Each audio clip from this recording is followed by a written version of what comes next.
You're listening to the Absolutely Cosmic Podcast.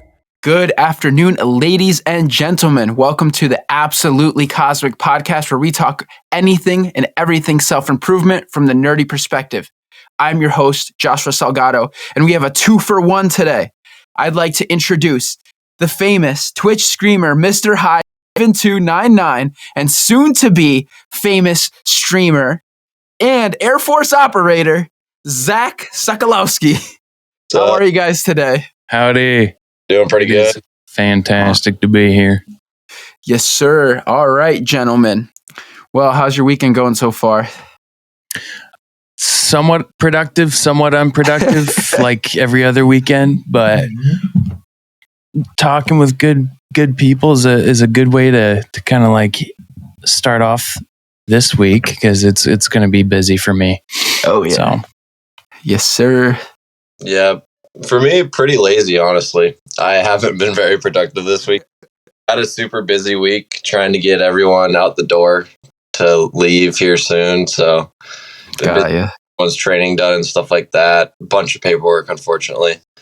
But just went out, hung out with my buddy. He's getting ready to deploy and just giving him some pointers. He's never been before. So, yeah. Good old kick out the door, you know? Yeah, he's excited though. I'm excited for him. I'm bummed I'm going to miss this one, but everything's meant to be. Yes, sir.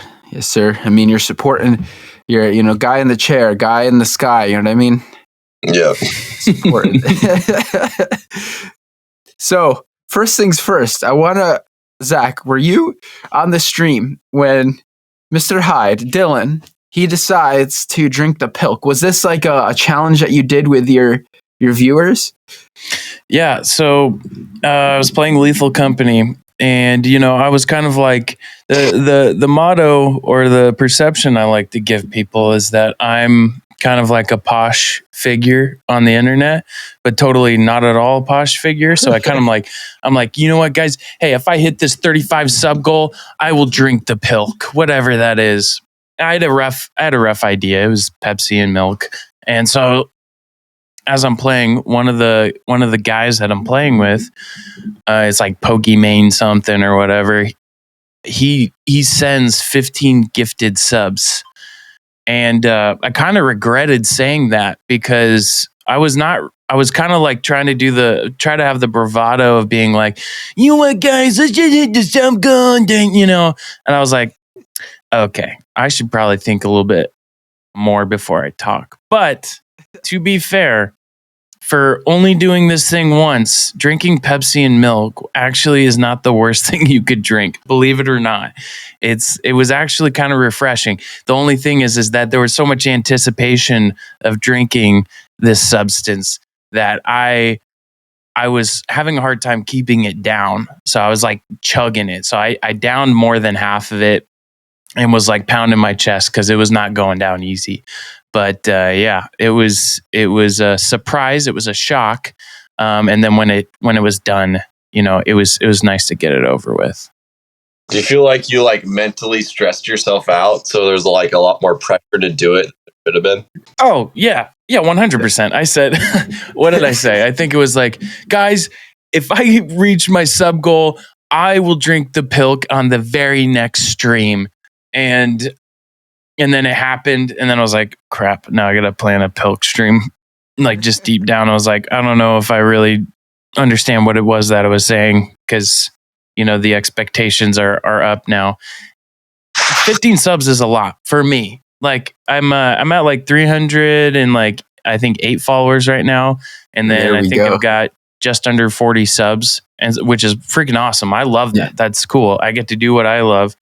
But then to like do something small like that and just kind of like joke around, it was completely unexpected. That's cool. Yeah, I literally hopped on the stream because I got a notification you're streaming, and you were like, "Oh Josh, you're in for a treat." And I'm like, "Uh-oh, what is he doing?" And I see him take out the Pepsi and the milk, and I'm like, "Oh God, oh no." Yeah. No. So I think the reason why it went over so well for me Like aside from like if I could sit back and drink a Pilk watching a good movie, I wouldn't do it every day. I'm trying to lose weight, but I put it in a frozen mug. It was like a 24-ounce glass mug, and so I froze the mug. And when you mix them together, it was almost like drinking a root beer float. Yeah. So at the end of the day, it was not the worst thing. In fact, I could see myself doing like, you know, a small glass of that, like, you know, you're with the wife and kids and you're watching some Pixar movie or whatever, and you just drink a little bit of Pilk. Disgusting. That would not be my drink of choice. Hey, don't knock it if you haven't tried it, okay? Pilk is not the worst thing, okay? Just saying. I don't know why, but whenever you like said Pilk, I'm thinking like Pepto-Bismol, just chugging Pepto-Bismol.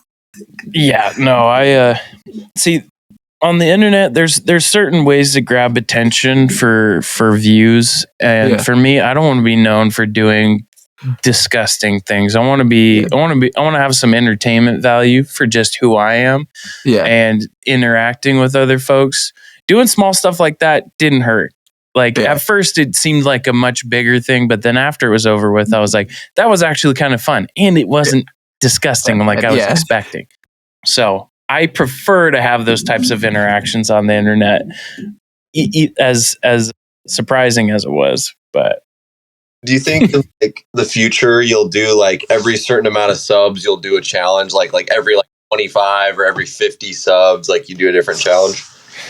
I actually kind of thought about that, but I haven't really stapled down what kind of challenge that would be.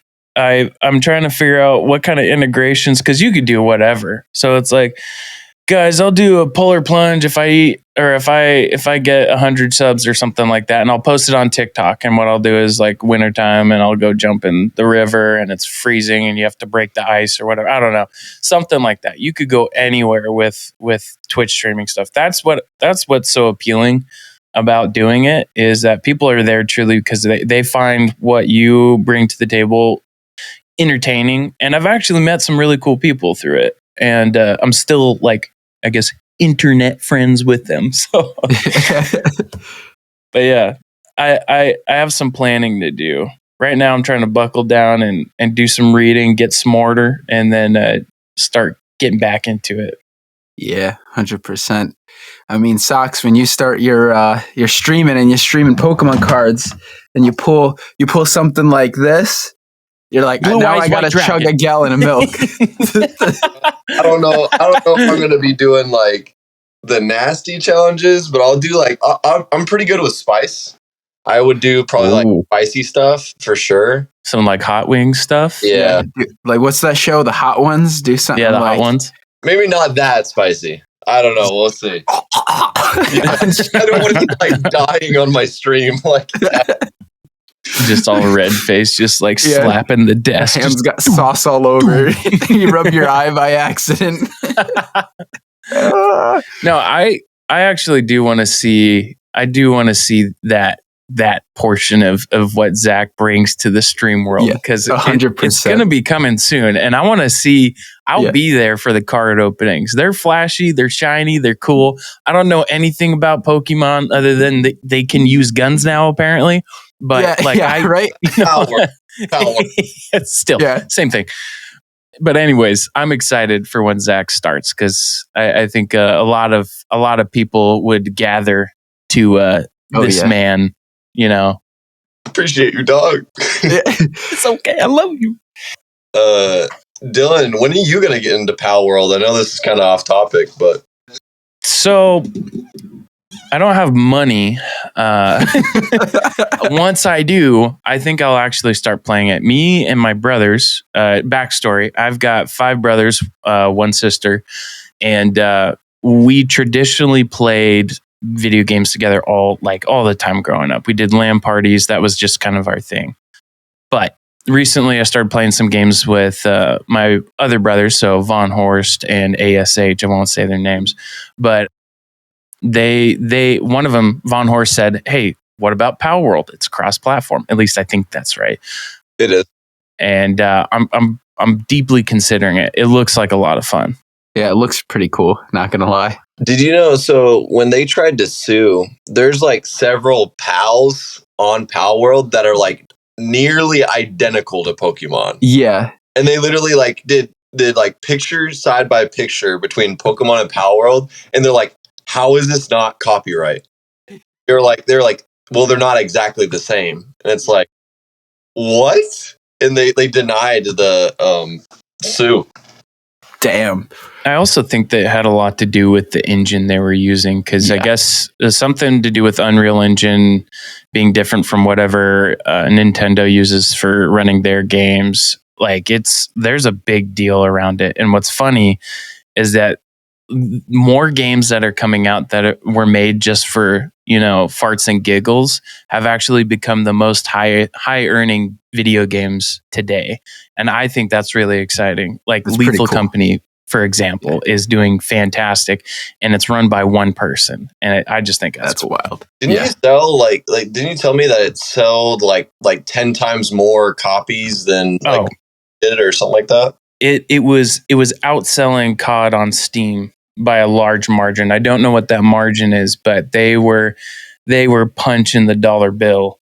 And that was exciting because I like playing Call of Duty, but the way it's being run nowadays is it's almost like a cash grab. Yeah, untraditional. It's become, and not in a negative way, but Fortnited, because Call of Duty's separate from Fortnite. Yeah. It's more of this hardcore, like, military shooter, strategies involved. Now we've got skins that you can be on fire.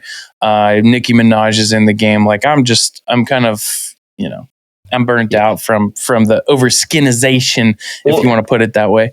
I like kind of relate it to like movies in a sense, right? Yeah. So like someone could spend like millions and millions of dollars, get the best producers, get the best actors, and make this movie, and then you're like, this is terrible. Like I never want to see this ever again. Why did I waste my time? And then you have a movie like, for example, like Napoleon Dynamite, where they spent the bottom dollar and got whatever producers and actors that they could, and they're like, and you watch that movie and you're like, that was hilarious. I would watch it 10 times over. Oh, yeah. Kind of like 100%. the same perspective. No, I agree with that too. It's like the Fast and Furious movies. Just a disclaimer. I haven't watched them all. I've seen a couple of the Paul Walker ones. Right? Paul Walker? Yeah, Paul Walker. Yeah, he's in the first, like 5? Yeah, something like that. Yeah. And, I watched those ones, but like, when you hear there's like an 11th movie, that's kind of how COD is nowadays. It's like, it's coming out another COD. Okay. Cool. And then like they talk about, they're realizing now, they're like, oh, like we don't make good games anymore. Yeah. Bring back the old stuff. Like, yeah. And like, I mean, I don't know. Fortnite was like really sick when it came out. Like it was, I don't know, I feel like it was kind of revolutionary the first few years, but even Fortnite has been kind of like, I feel like the same old for the past few years. Like it's fun, but there's just not that, like, I don't know, magic to it as much anymore. Well, I think something that video games hit nowadays, and so it was really interesting. It was a TikTok video I watched when the outrage came up when the new Warzone map came out, and I think it was El Mazrah. It was just a bunch of sand and big hills and whatnot, and how different it was from Verdansk. Verdansk was so awesome because like this was during the COVID shutdown, right? And so I was coming back from school break, I was coming back from school because they closed the schools, and Coders 55 pitched in and got me an Xbox so I could play with Zach and him. And we played it like all summer. I was working 12 hours at a grain terminal, going home with Zin and Coors and playing until like 4 a.m. with them and doing it all over again. Like it was so much fun. Now, when you fast forward to now, like I have a lot more responsibilities. I have a lot of bills to pay. I'm not in school anymore. And El Mazrah comes out and it's just like, I don't know. I think the time that games are presented also determines the outcome. Yeah, so 100%. Yeah, it's just like, it's crazy to me though, like with all these games, like quote unquote, like dying out, how there's not like, I'm just waiting here. Like there has to be a first person shooter that comes out. Yeah. Like, oh, this feels like the original COD. Like I am addicted to this game.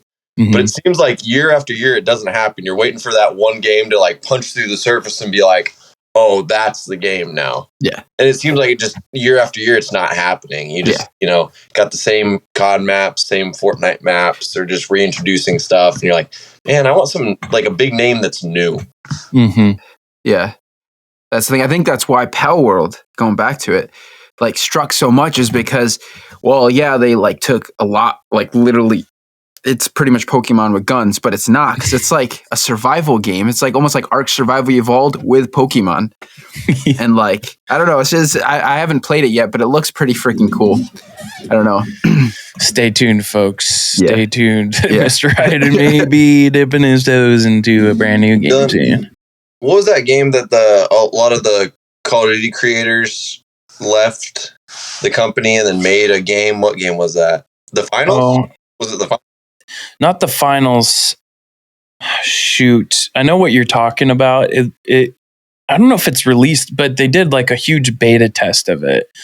But it was almost like as if CSGO and COD had like a baby, but it looked like the gameplay as far as mechanics and everything was like a traditional COD game. I can't remember the game. The Finals is a brilliant game, by the way. I think there could be a couple tweaks to it, but it is, a lot more unique shooters are coming out in competition with COD. And that's what I've been kind of craving is, I want to be able to play with my friends and play a game that like the skill-based matchmaking is actually relevant. And I don't know, it seems like we've got a meta rat race in Call of Duty, and I'd rather be able to like sit down and play a game that it does require skill to get to a higher level, but if you're at a level where you're just entering, you're not going to get like raked over the coals for just even opening the game. Well, it's like Pal World is like Pal World, the reason it's so successful is because the same thing happened with Pokemon games. I'm sure, I don't know if you guys played like any Game Boy or DS like Pokemon games. Oh yeah. That was, like the rage, when you're like little, you're like in your room, like trying to be as quiet as possible, like on your DS, you're like playing Pokemon, like trying to beat it up until like 3 a.m. You have school. And then like, as like the DS kind of started dwindling out, and then they tried to make like some console games, and then they came out with a game on the Switch, and the game on the Switch was just a complete flop. Everyone's like, trash. Like, I don't want to play this game.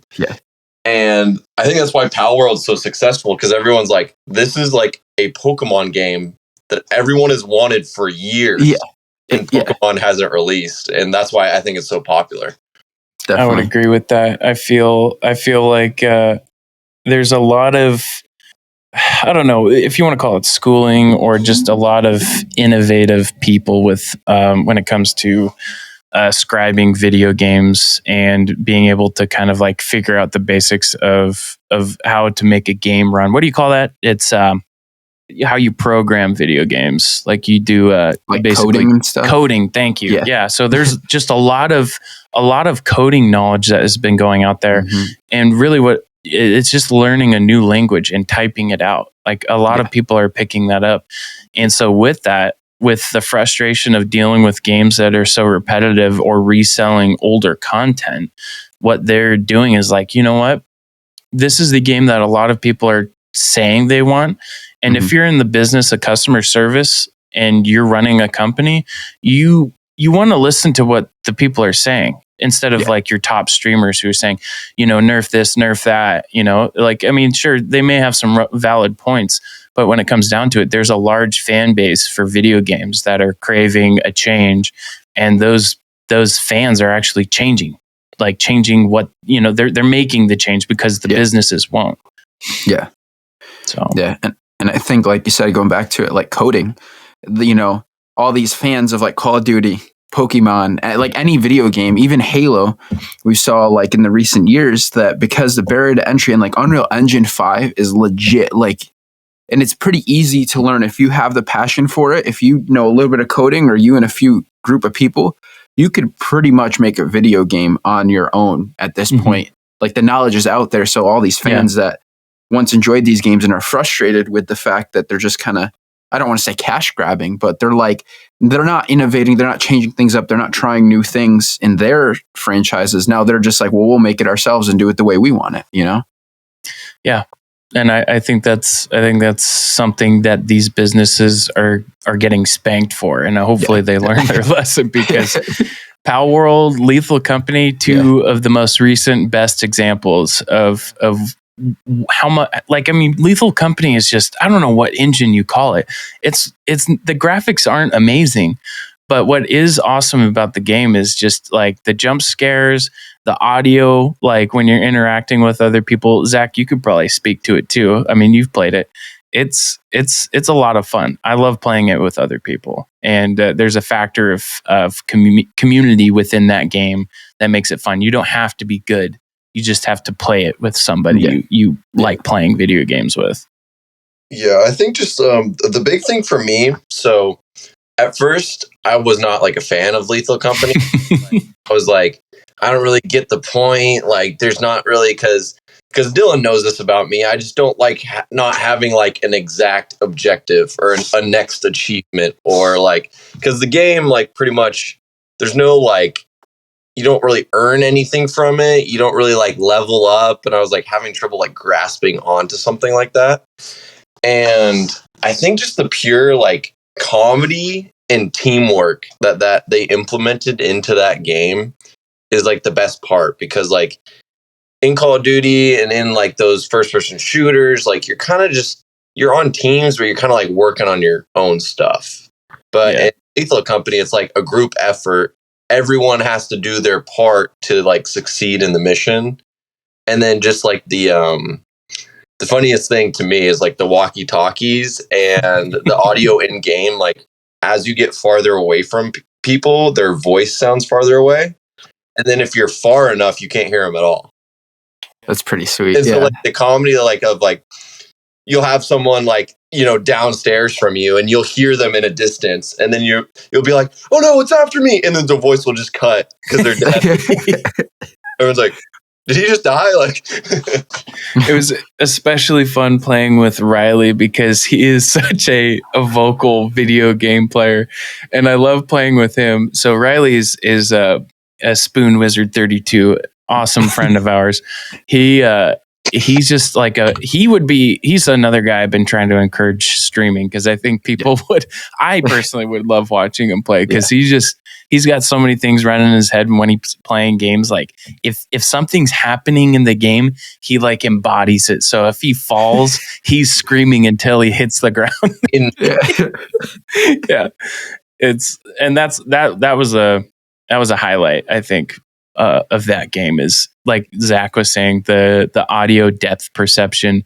You could be picking up loot and then you hear somebody screaming at the top of their lungs in the distance. You're like, all right, time to avoid that area of the building and kind of head back to the ship.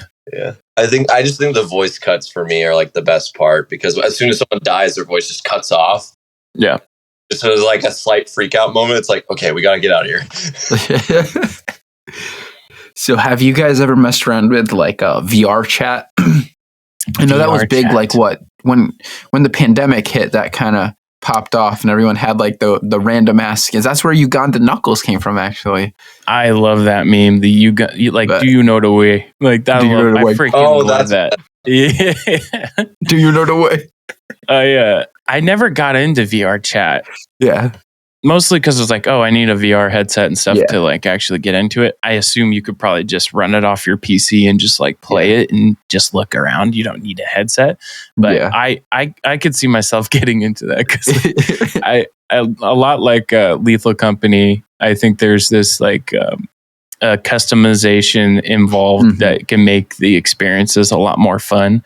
So there's a ton of mods that get tacked onto Lethal Company, but for VR chat, there's so much on there. You could be Kermit the Frog, you could be Uganda Knuckles, or you could be an anime uwu girl, and then like it's just the opportunity of creativity is endless in that. 100%.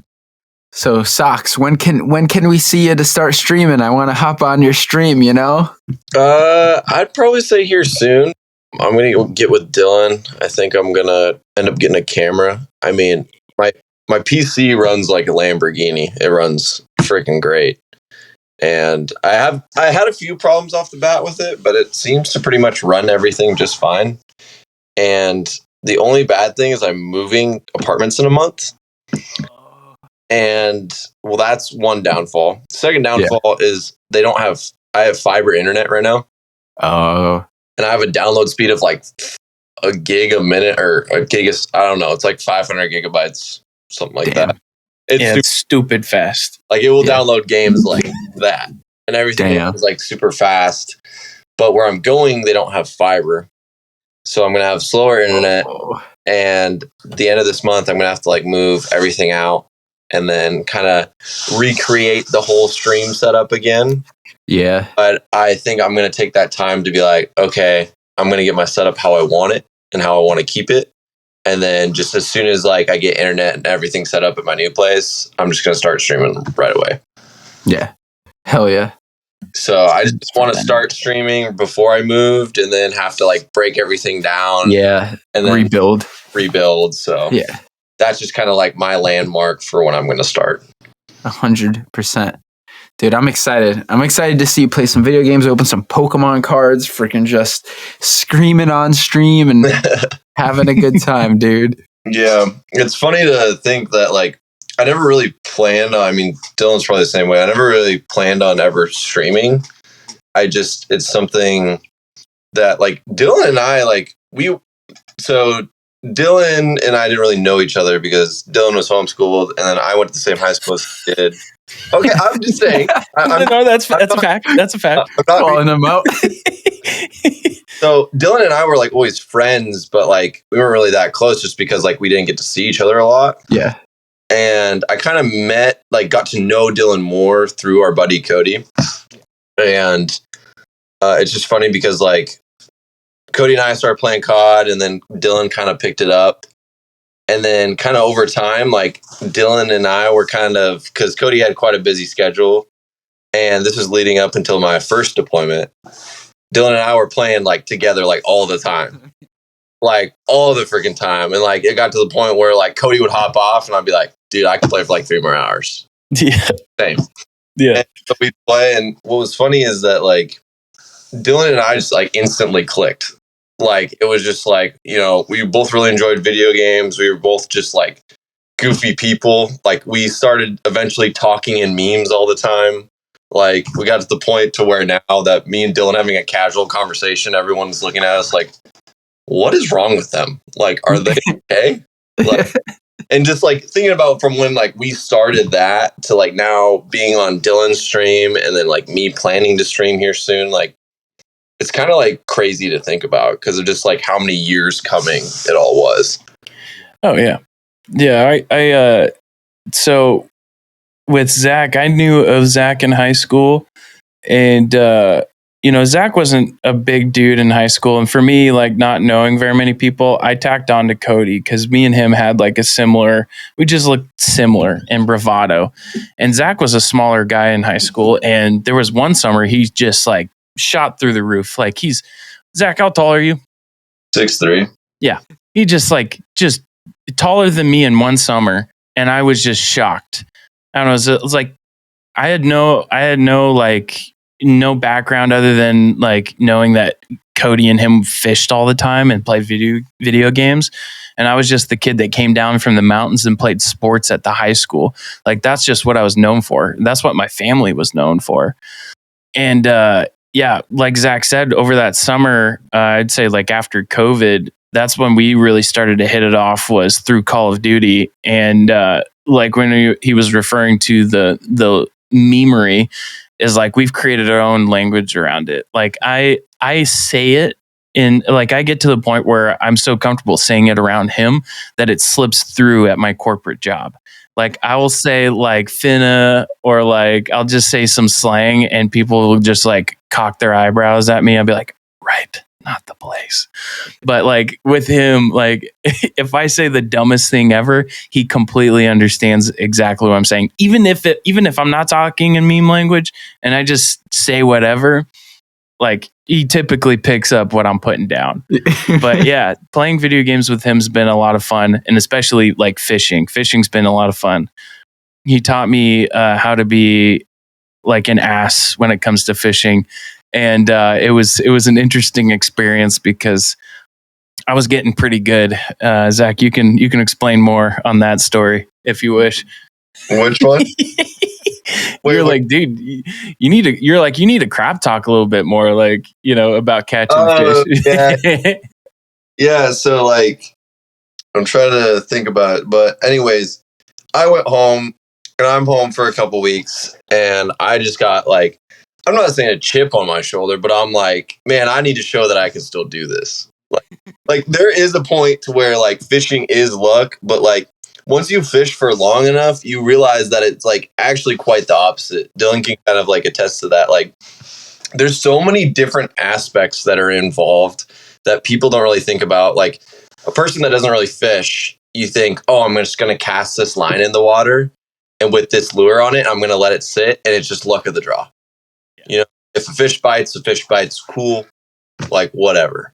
And that's like a lot of people are like fishing is luck, but like once you start fishing for long enough, it's like depth, what area you're in, what structures under the water, what color are you using, what shape of bait are you using, what scent are you using. All like there's a million things that go into it. And there's like, you know, special rods for certain things, special reels for certain things, special line for certain things.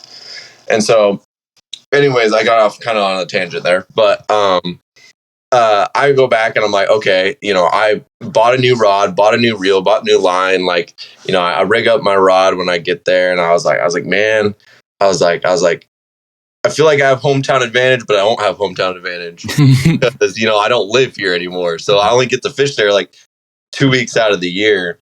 But anyways, long story short, I just get my butt kicked. Like, especially when we went to my buddy's place that was next to the North Fork? Hashtag no rivers, Zach. Hashtag no rivers. Addicted fishing, man. Hashtag no rivers, man. They don't know what state is in. So if I say the river. Sure. But yeah, so we went up there and the whole weekend we fished Friday, Saturday, Sunday. I caught a couple trout, but I did not catch a single steelhead. Damn. Not a single one. And Dylan and Cody were catching 13, 14, 15, 16 pounders. I'm sitting there, I'm like, I caught my 15-inch trout, guys. Like, but no, it was really awesome experience. But after Sunday? So that last day, I was like, Dylan, you've been out fishing me like hell, like the last couple of days. He's like, you know, he's all humble about it. Like, that's what I respect about Dylan is like, Dylan never wants to put anyone down, no matter what.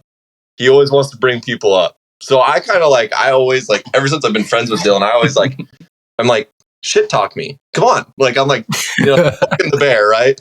And I've always been like this. So on Sunday, I was like, Dylan, talk some shit, man. Like, it's okay. And he kind of like looks at me all crazy. I was like, just like say like you're better fisherman than me. I don't know. Like I've got no gauge, by the way. Like if you open the gate for me, I kick it all in. Yeah.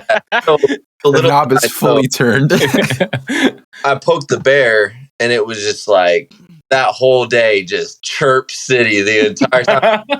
You know how it is being in like the air crew world, you know, everyone's just talking their shit all the time. We destroy each other. Yeah. And I'm sitting there, I'm with my buddies and I feel like I'm at work right now. Like the entire day, you gonna catch a fish? You know, I caught this many fish. I was like, oh my God. What if like, damn.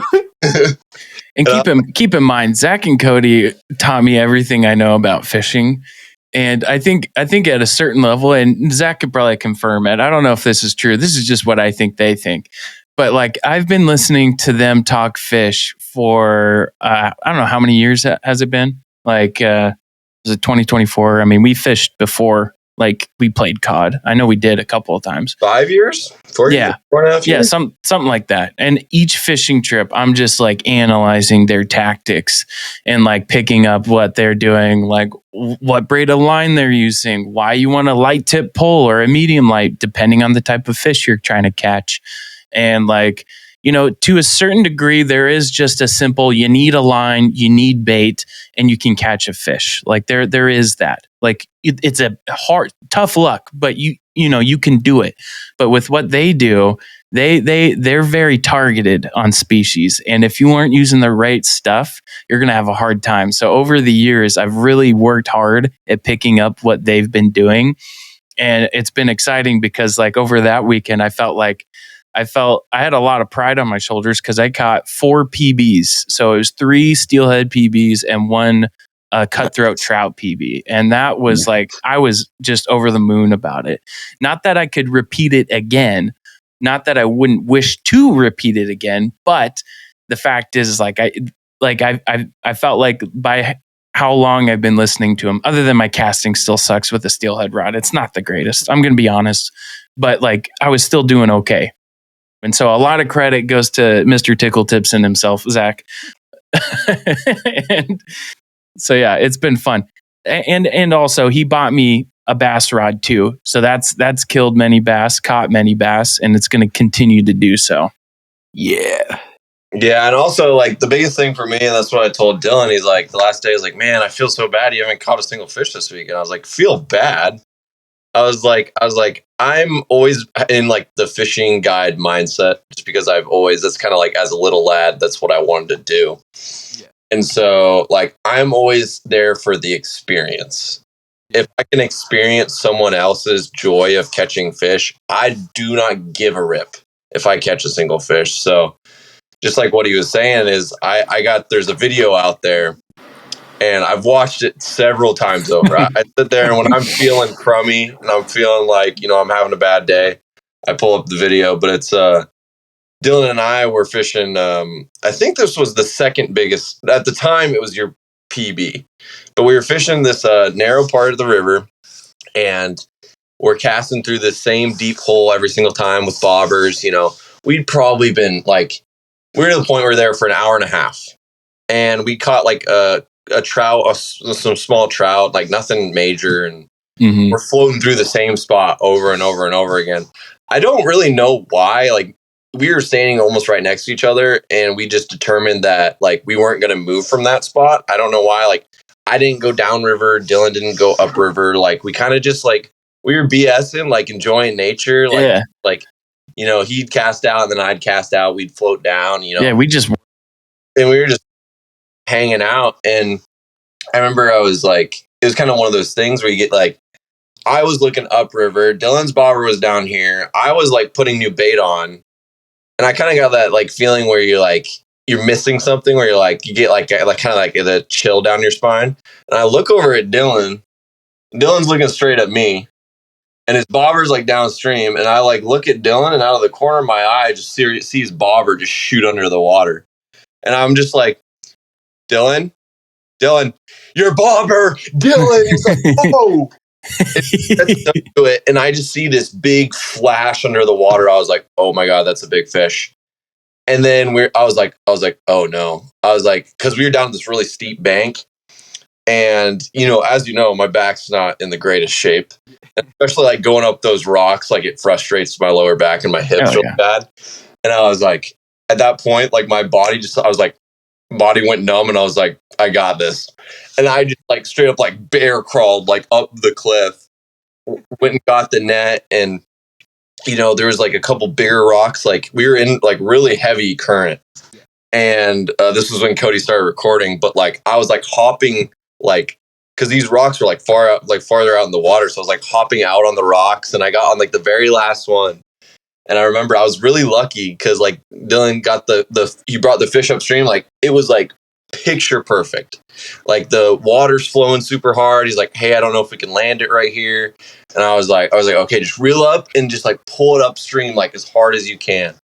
And so he pulled the fish above me and I dipped the net in. The current just swept the fish into the net.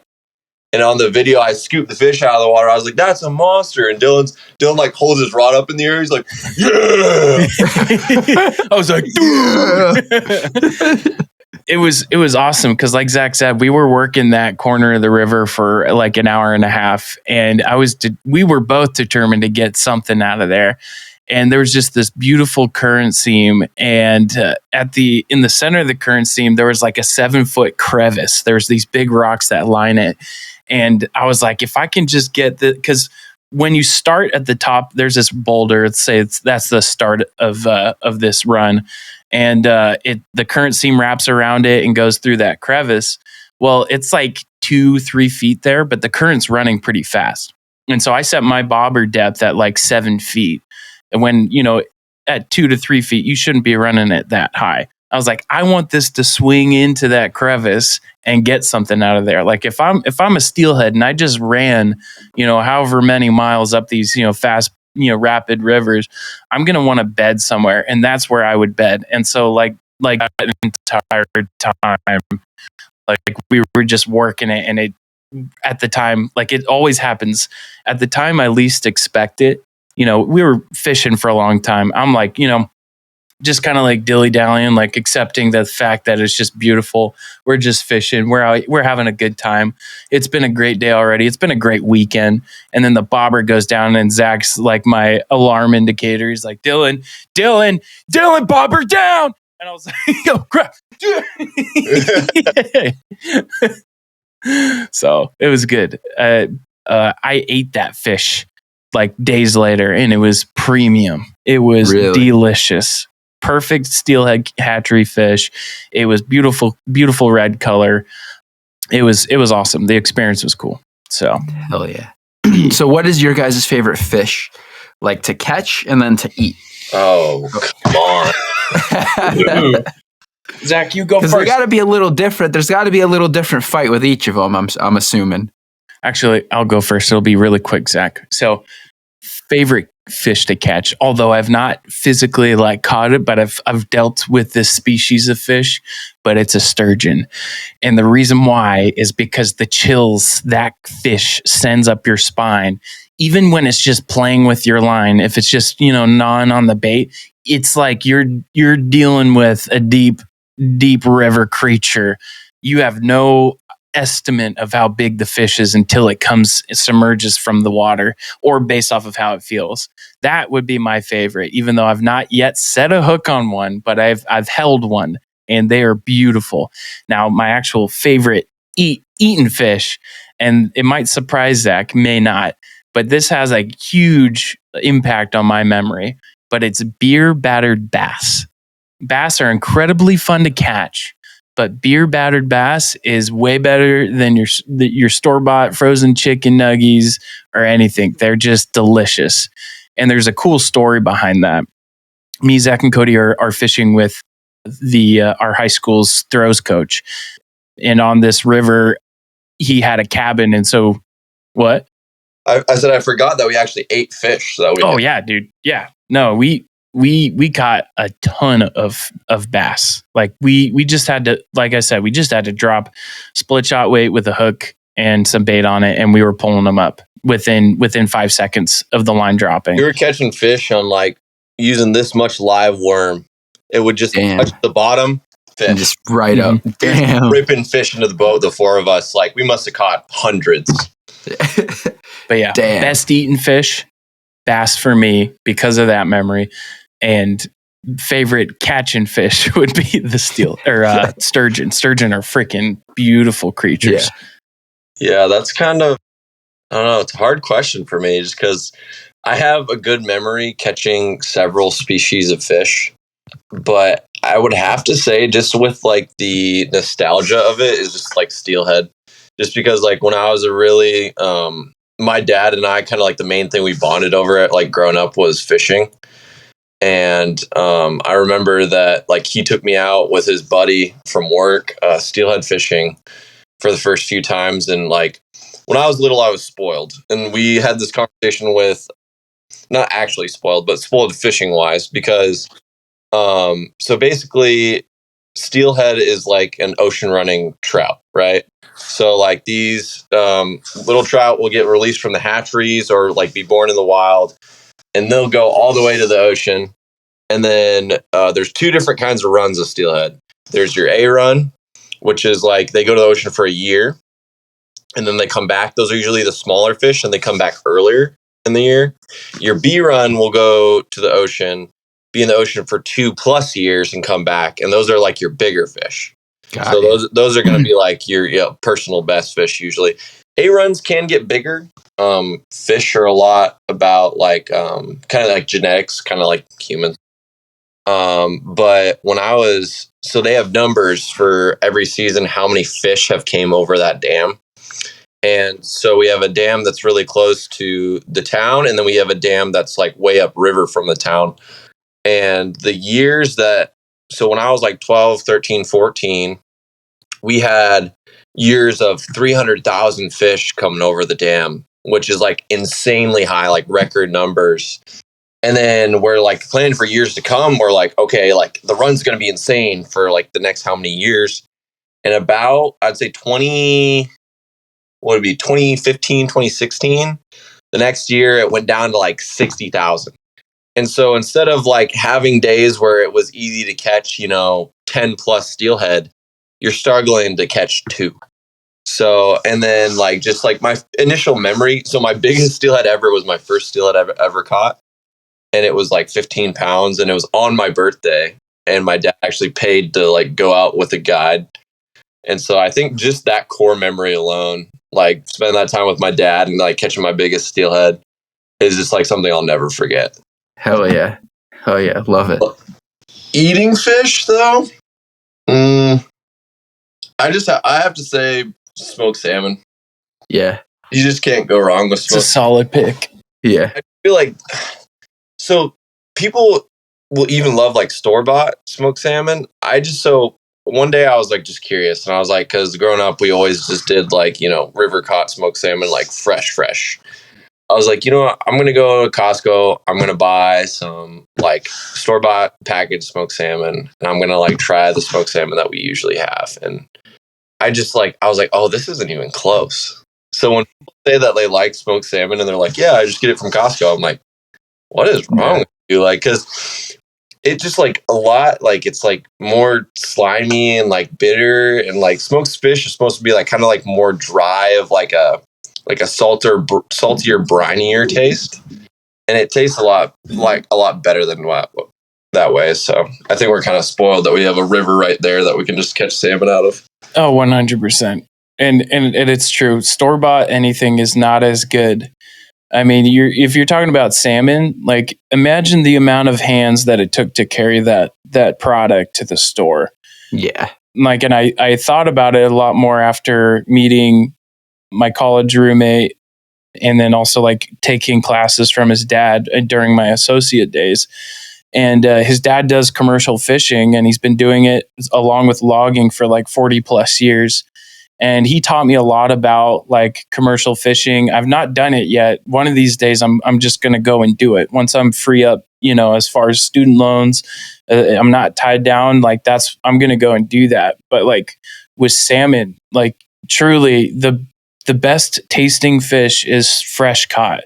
Like, I mean, the more time with that exposed meat to the air, it's just going to degrade the value of it. So if you have the opportunity to go out there and fish for any species of fish that's worth eating, it's best to do it and get it from the source rather than store bought.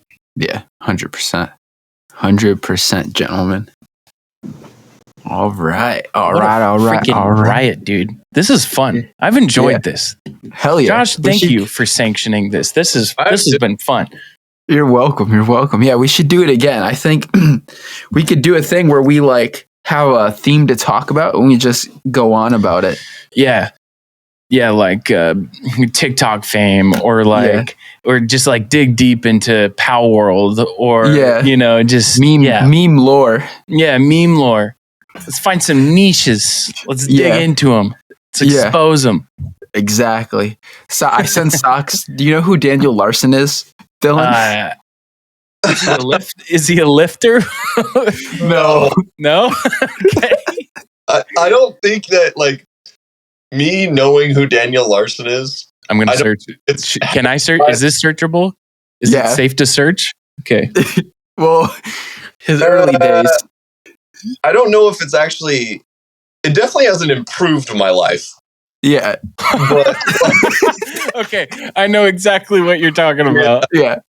He like resurfaced the past few weeks, and all I do is send like Zach. It's just a bunch of like, I'll be in the middle of the night and it'll be like 10 different videos of him rambling and screaming in like an IHOP or something. And you're just like, what is going on? Have you seen the video of somebody with a drone like chasing him?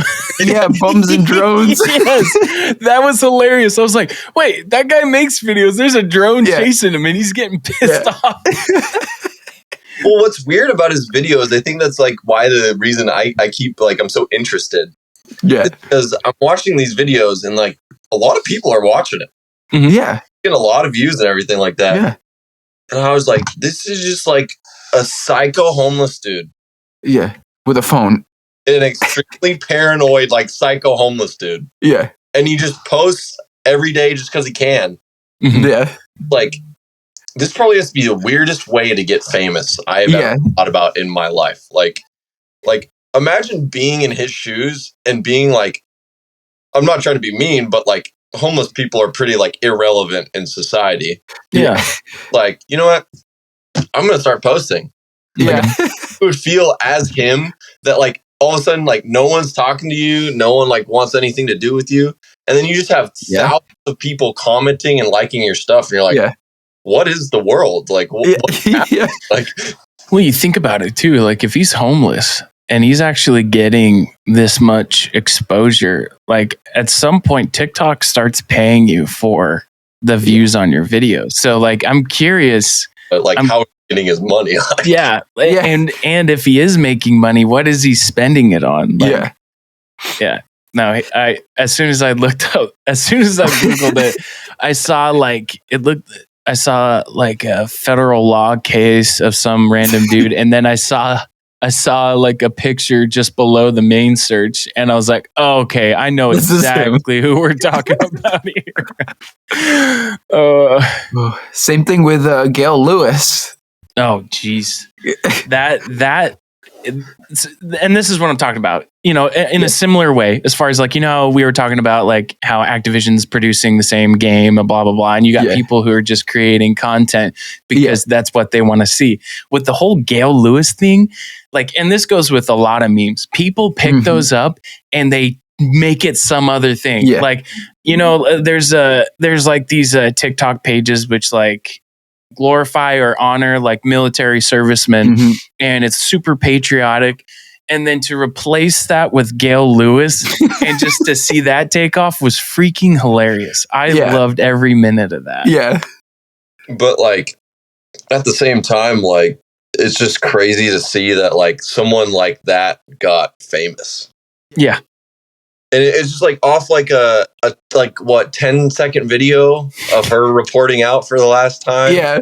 All of a sudden, you know, 3 days later, people are getting Gail Lewis tattoos and like, you're like, what? Like, At one point, some guy, a famous TikToker who like interviews people, he actually went and interviewed her and got a Walmart like hazard vest, and they had her sign it.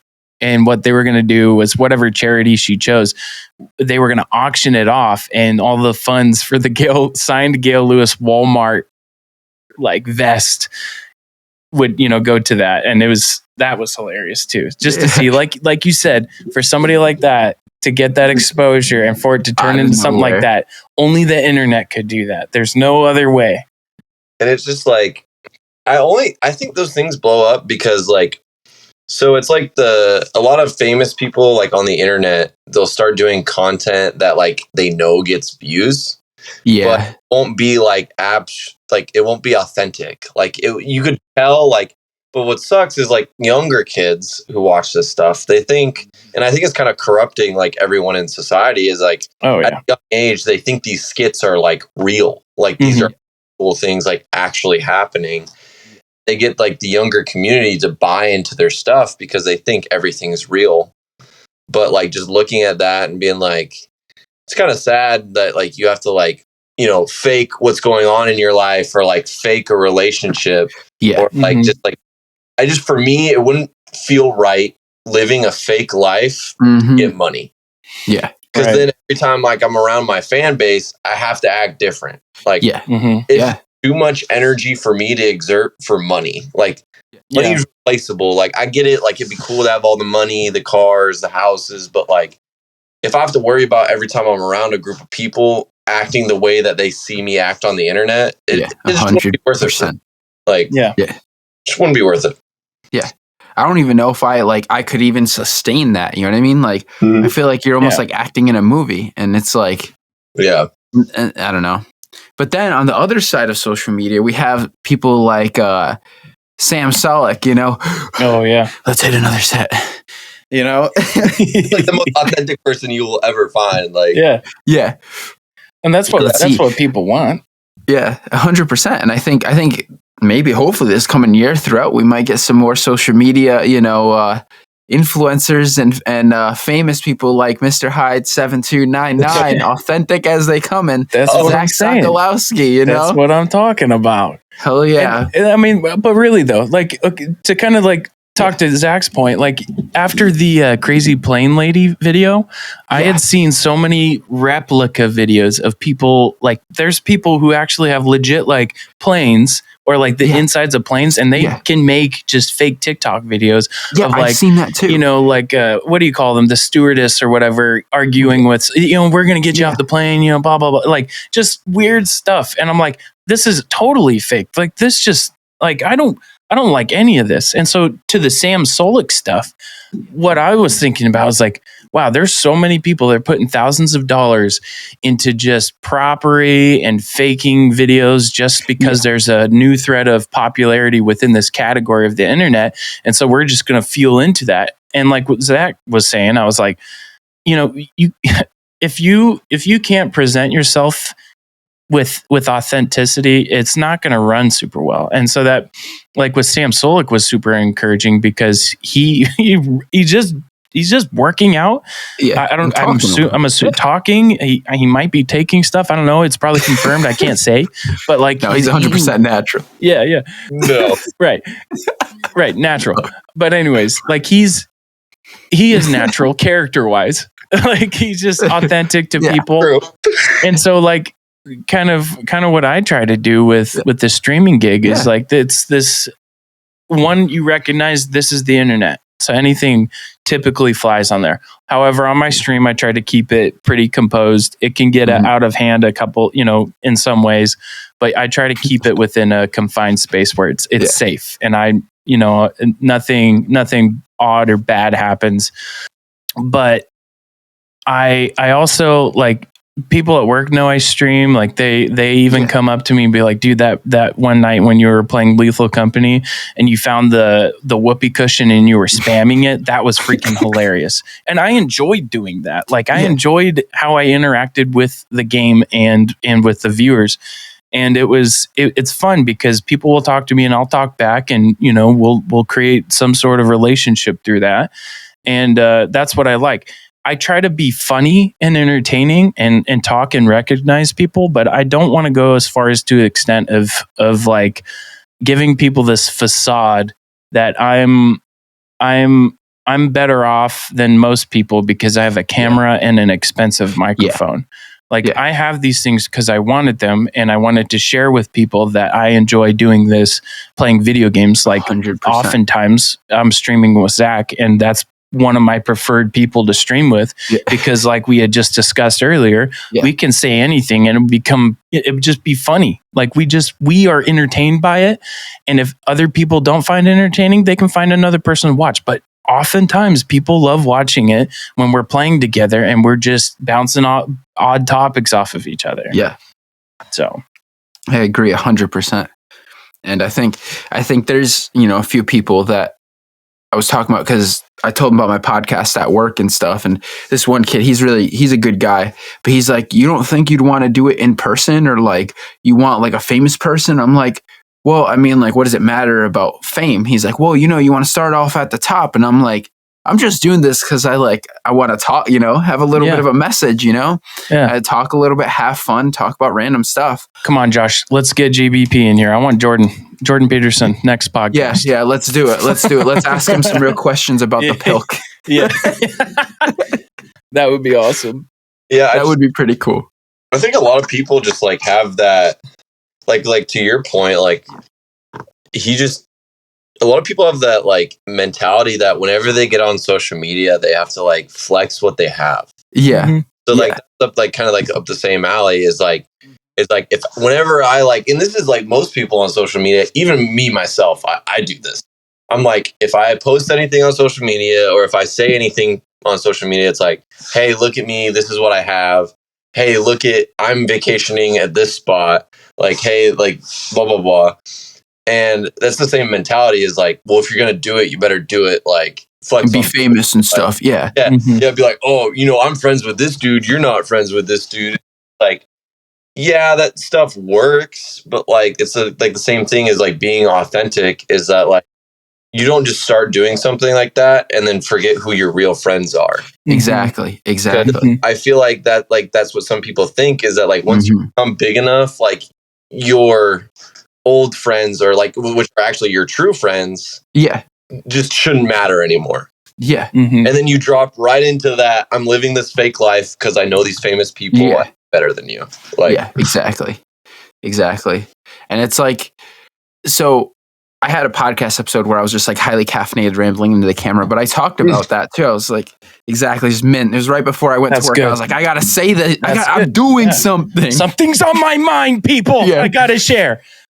So, but I was talking about like how influencers chase virality and like what to Zach said, it hits it on the head. Like everybody's like trying to get this clout and like, again, like relationships. Like I'm friends with Jordan Peterson. I'm not friends with Jordan Peterson or Joe Rogan or anybody, but not yet. Just a disclaimer if they try to like sue me or something. Okay, right. Just in case, like, yeah, but I was like, people are trying to focus on numbers instead of thinking like that one person watching you is a person, not of you. Like, again, I had a conversation with a guy in a sauna at the gym. Nice. And he had a shirt reselling business, and he was talking about social media and like how he had a few thousand followers. And I was like, oh yeah, this is when I started my Instagram page. And I was like, I think I had like 100 or 200 followers. And I was like, yeah, I only have 100, 200. But I'm like, that's a lot of people that decided to click on my page and follow. And he's like, but it's a clout kind of thing. He's like, people don't see you as legitimate unless you have, numbers behind it. I was like, yeah, I said, but 200 people in this sauna is a lot. Like 1,000 people, like you have 300, followers right now. That's a lot of people. Put that in a gym or in your house right now. You're going to be crammed packed like a sardine. Oh yeah. And I think it's like when, I don't know, with social media, I think a lot of people forget that, especially if they start getting big or trying to do this crazy stuff just for views, like, rather than just being authentic and being truthful and like just having fun with it. You know what I mean? Yeah, I totally agree with that because I think my biggest fear is falling into consumerism. Yeah. So that being like one, there's the consumerism. Yeah, the consumer maker. Like, like I'm pushing something out there for you to consume, although I don't really care about the implications of whatever it is I'm giving you.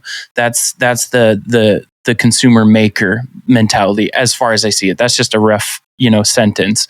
But like, I don't like being a consumer. Like I've set an alarm on my phone whenever I'm scrolling through TikTok to remind me, hey, you spent 20 minutes on this. Or like if I get to the point of like spending an hour on TikTok for my daily total, I need to really consider where I'm spending my time. Because what was super alarming was I spent 8 hours 1 week. That's 8 hours I could have been working on stream stuff. I could have been making videos. I could have been spending a couple more hours into the gym or a couple more hours reading books. Like that's valuable time. And what's interesting, I'm going to name drop a friend streamer of mine. His name's Dr. Nyar.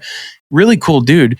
And that was one of the things that he had reflected on was like the value of time. And we got into talking about it. And I don't want to share too much of our conversation just because I don't want him to think that I just blab about everything that we talk personally. But But truly, though, the way you spend your time is extremely important, especially when it comes to consuming anything. Like right now, I'm reading David Goggins' Can't Hurt Me. Yeah. And there's some things about that book that I've not really seen from his social media presence, although I feel like I know the man personally because I've watched so many of his videos. But I spent, it might have been a half hour or maybe 45 minutes, and I burnt through 45 pages because I sat down, no music, no sensory overload. I just read the book and imagined the scenarios that he was going through in his childhood. And what I want to say though is, like, with my conversation with Dr. Nyar, was that, you know, doing this whole streaming stuff or like podcasting stuff is so much fun. But at the same time, if I'm not taking care of this, like, I got a green screen, luckily. Like, this kitchen behind me is freaking dirty. The rest of the apartment, my bed's not even made, and that's a problem. Like, I'm going to get to it. Trust me, after we're done here, I'm going to make it. But like, there's things in my life I need to actually sit down and pay more attention to and actually decide, hey, do I actually value this? And that's I know is kind of like a world view, grand, like, you know, like tangent, but like I think people need to consider their time and how it's spent a little bit more considerately. So 100%, I agree with you on that. Because again, like, time is the only thing we don't get back. Yes. You know? We're only here for so long, so we're only allotted, you know, if we're lucky, we get to live to 70, 80s, 90s, maybe 100 years old if you're, you know, really healthy and have a good life. Mm-hmm. But like, time is the only thing we get back. It's always fleeting, and like, how you spend it is important. And like you said, if you're doing certain things, but then everything else in your life, your maybe personal relationships, maybe it's like you said, cleaning up, simple things like cleaning up your house, cleaning up your room, you know, cooking and going grocery shopping for healthier stuff or whatever it is, right? Reading books, going back to school, you know, maybe starting a side hustle hobby, whatever it is, right? If you're putting the things that you need to do aside so that you just start consuming and you don't ever think like, hey, what people put online, like, again, going back to even further about like that little studio where people do the little skits in airplanes, that they're putting that on just for virality to take on that whole thing, that whole where you spend 8 hours and you're like, where did that all go, instead of doing something productive or spending time with family, friends, significant others, you know? Yeah. Not to get too agree. deep. It is deep. Yeah, I'm making a point, and that's kind of like how it sounds terrible that how I weed out who like my real friends are is because like I grew up with like little to no technology, and I'm not gonna lie to you, when I'm bored by myself, I'll sit there and doom scroll. Like, I'm just like, I don't know what to do right now. Like, you know, I don't really feel like doing this, so I'm just gonna whatever. But when I go and hang out with like friends, like at like say go out to the restaurant or bar, or like, you know, go to their place and have dinner or whatever, or they come over here, is I've always had it instilled in me is like, if you're with someone and they're trying to like talk to you or have a conversation or ask you about something, like, you should never just like be talking to them and like sitting on your phone. Yeah. Like you shouldn't even have your like phone out, really. Like, if they're trying to engage in conversation, or if like someone's trying to talk to me, I'm just like watching the TV and just kind of nodding. Like, that's always been like a form of like disrespect to me. So I've kind of like had a couple friends in my life that were like really like, they wanted all my attention when they needed something, but when I needed something, they're like, oh yeah, whatever, like blah blah blah blah blah, and like didn't really pay attention. And it's like, that's the number one sign to me. It's like, oh, you don't really like, you just need support from me. Yeah. And you don't really like, it doesn't go the other way, and you don't really care like what I have to say. So it's like, it's not only like a lifestyle choice, it's like a it just like is the ultimate form of like disrespect for me. I think. I think so. And it's just like not being like in the moment. Like, and if I think about like who like my true friends are, like meeting you through, you know, the course we went through, being friends with Dylan and Cody, and like I can wholeheartedly say like there was not like really a single conversation where like, yeah, we share with memes with each other like every once in a while, like show each other stuff on the phone, but like whenever we sit down and have a conversation or like go somewhere, or like that time we went out to eat right before class was over, like Like, that's what I look for is like, I can have an engaging conversation with this person and I'm not being like disrespected by like social media.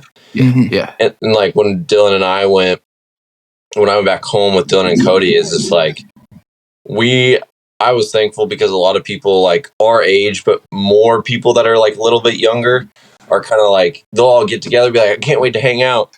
And then they're all three at like the dinner table on their phones scrolling. And the first night I was, all three of us hung out together. And I remembered that like my most fond moments is like, you know, going fishing and then coming back and then like having dinner and like having a couple drinks. And like, we can all sit there and like put our phones away and be like, man, you remember when this happened today? That was so cool. Like, and we're just like kind of reliving the memories we had. Oh yeah. Instead of living in that just like fake social media world, you know? Yeah. I mean, kind of adding to that is, you know, I value Zach and I value Cody and their time, and for how little time we actually get to spend with each other. Making the most of it's extremely important. Like, I mean, we'll share some memes like when we've gotten to the point where we've burnt ourselves out from like just like catching up, because you kind of get to that point, right? You get to the point of you caught up about everything and you don't know what else to add. And so we just kind of, you know, fart around, show funny videos, and then it starts up a new, you know, we start talking about something else. So, you know, the relationship that I have with them has been extremely encouraging for me, because they're also like struggling and succeeding like I am. And it's also been super cool because I see them as my superheroes, you know, that I get to have fish with and talk to. And I mean, honestly though, like I'm like, damn, you know, he's in the Air Force, he's cooking, man. Like he's leading people, he's instructing, he's doing his thing. He's doing the best he can to, you know, get back on his feet and be good. And that's what I want. I want to be good. I got two surgeries coming up. I got to lose 6 pounds to be eligible. Like I have weight of student loans. I've got all these things to take care of.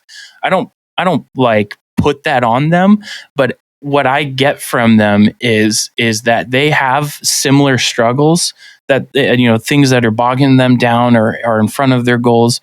And I see them try. They do fall, as I do, like, but they're picking themselves up. And if they hit a hard spot, we're there to talk and you know, and visit with each other. I mean, they've seen me through a lot of my hard times. I've had a lot of recent ones too. But in spite of those, we fished them out, we talked them out, and we conquered and created a ton of milestones just based off of our support and love for each other. And I think by putting, you know, consumerism aside, by putting social media aside, if you really just start paying attention to people and giving them time and seeing what they do at that time, it determines how you create those relationships or how you maintain them. And with Zach and Cody, it's always been premium friendship time as far as I'm concerned. So yeah, I think with the I was kind of, not to get off on like a weird tangent, but I was kind of talking here a while ago. So I'm going to relate this back. This is not just me being depressing, but a while ago we had someone that we graduated with who had taken his own life, and my mom is very like unaware of like mental health because she's never really had any issues. So she just like, she had called and told me, and I didn't really know him, but like we hung out a lot when I was like younger. Yeah. And she was just like, I just don't get how someone could do that. Like, that's so selfish. And I was like, I know you're not aware, but like, don't say that. And she's just like, what? And I was like, well, like what I always think about is like you always have like a couple friends where you're like, I wouldn't know what I would do without them. It's kind of like, when you like, I never knew how it truly feels to have like, quote unquote, no one. And so I'm not going to judge someone that does that, because I've always had people I could call. I've always had people that I could talk to about my problems. I've never had the issue where I'm like, wow, I'm feeling terrible and I have no one to talk to about it. So I just think like that's a really important thing to have those like couple people where it's just like, okay, I can call and tell them like what's going on in my life right now. If I had a bad day, if this person said this thing to me at work, if like, I feel like I'm not doing good enough in this. And it's just like, a lot of times it's just simple things where I'll just call Dylan and I'll be like, this is terrible. He's like, it's not that bad. And I'm like, oh, you're right. Yeah. And vice versa. And vice versa. Yeah. Yeah. And vice versa. And it's just like, I think I would never judge. So I would never want anyone to do anything. And obviously being in the military, like, that's what I always tell people. Like, if you need someone to talk to, like, I'm dead serious. Like, I got you. Because like, I don't know how it truly feels like have no one. Yeah. So I would never judge someone for doing that because maybe they didn't have anyone to talk to, anyone to, or they felt like they weren't comfortable with anyone to talk to about it. Yeah. And so I just feel like those relationships are really important at the end of the day. Mm-hmm. Yeah. And I think even to speak to that, I mean, I'll be a little more vulnerable and like coming back after my first deployment, I struggled with some mental health stuff. So like, when you're in that state, you feel alone. Like even if you have people you could go to, and you could go to them, you feel like you're alone. You're like, I can't talk about that stuff. So it's like someone who, the tragedy of someone who took their own life, like that's really, really like they probably felt even 10 times more what anyone else felt alone. So again, to what you're saying, like, when you're being present with your family and friends, it also lets them know that they're not alone and like you're being there for them. You know what I mean? Whether it's friends, family, anybody that you're close with, you know what I mean? So, yeah. Mm-hmm. And for me, I don't know what it is, but like we all have things that like in our interactions that we feel like gives us a little bit more life. And so like my goal, especially as like, a supervisor now, and I feel like I've had several instances already where it was like I'm being asked like to talk to them one-on-one because they feel like they can't talk to anyone else. And sometimes it's not even like my people. Sometimes it's people that are like being supervised by someone else.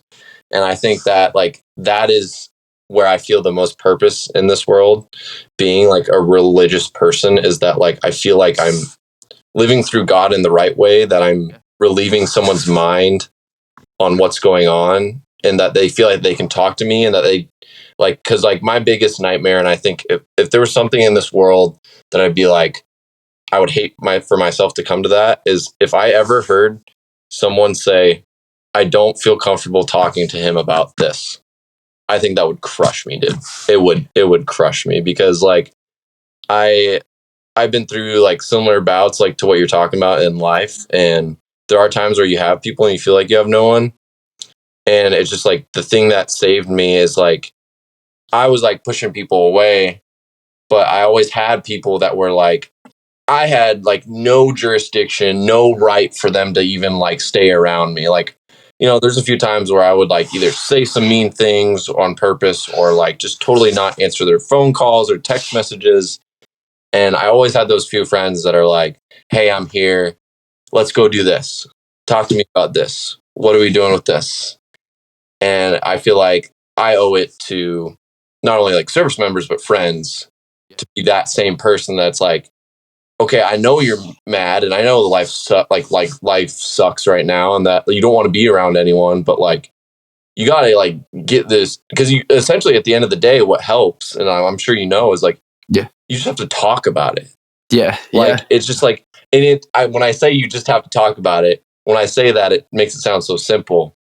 Like when you're in that spot, you're like, I can't talk to anyone about this. Like, like this is between like me and my head. Like, I'll just figure it out myself. But until like you finally I feel like you get to that point, you're like, okay, I have to tell someone about this.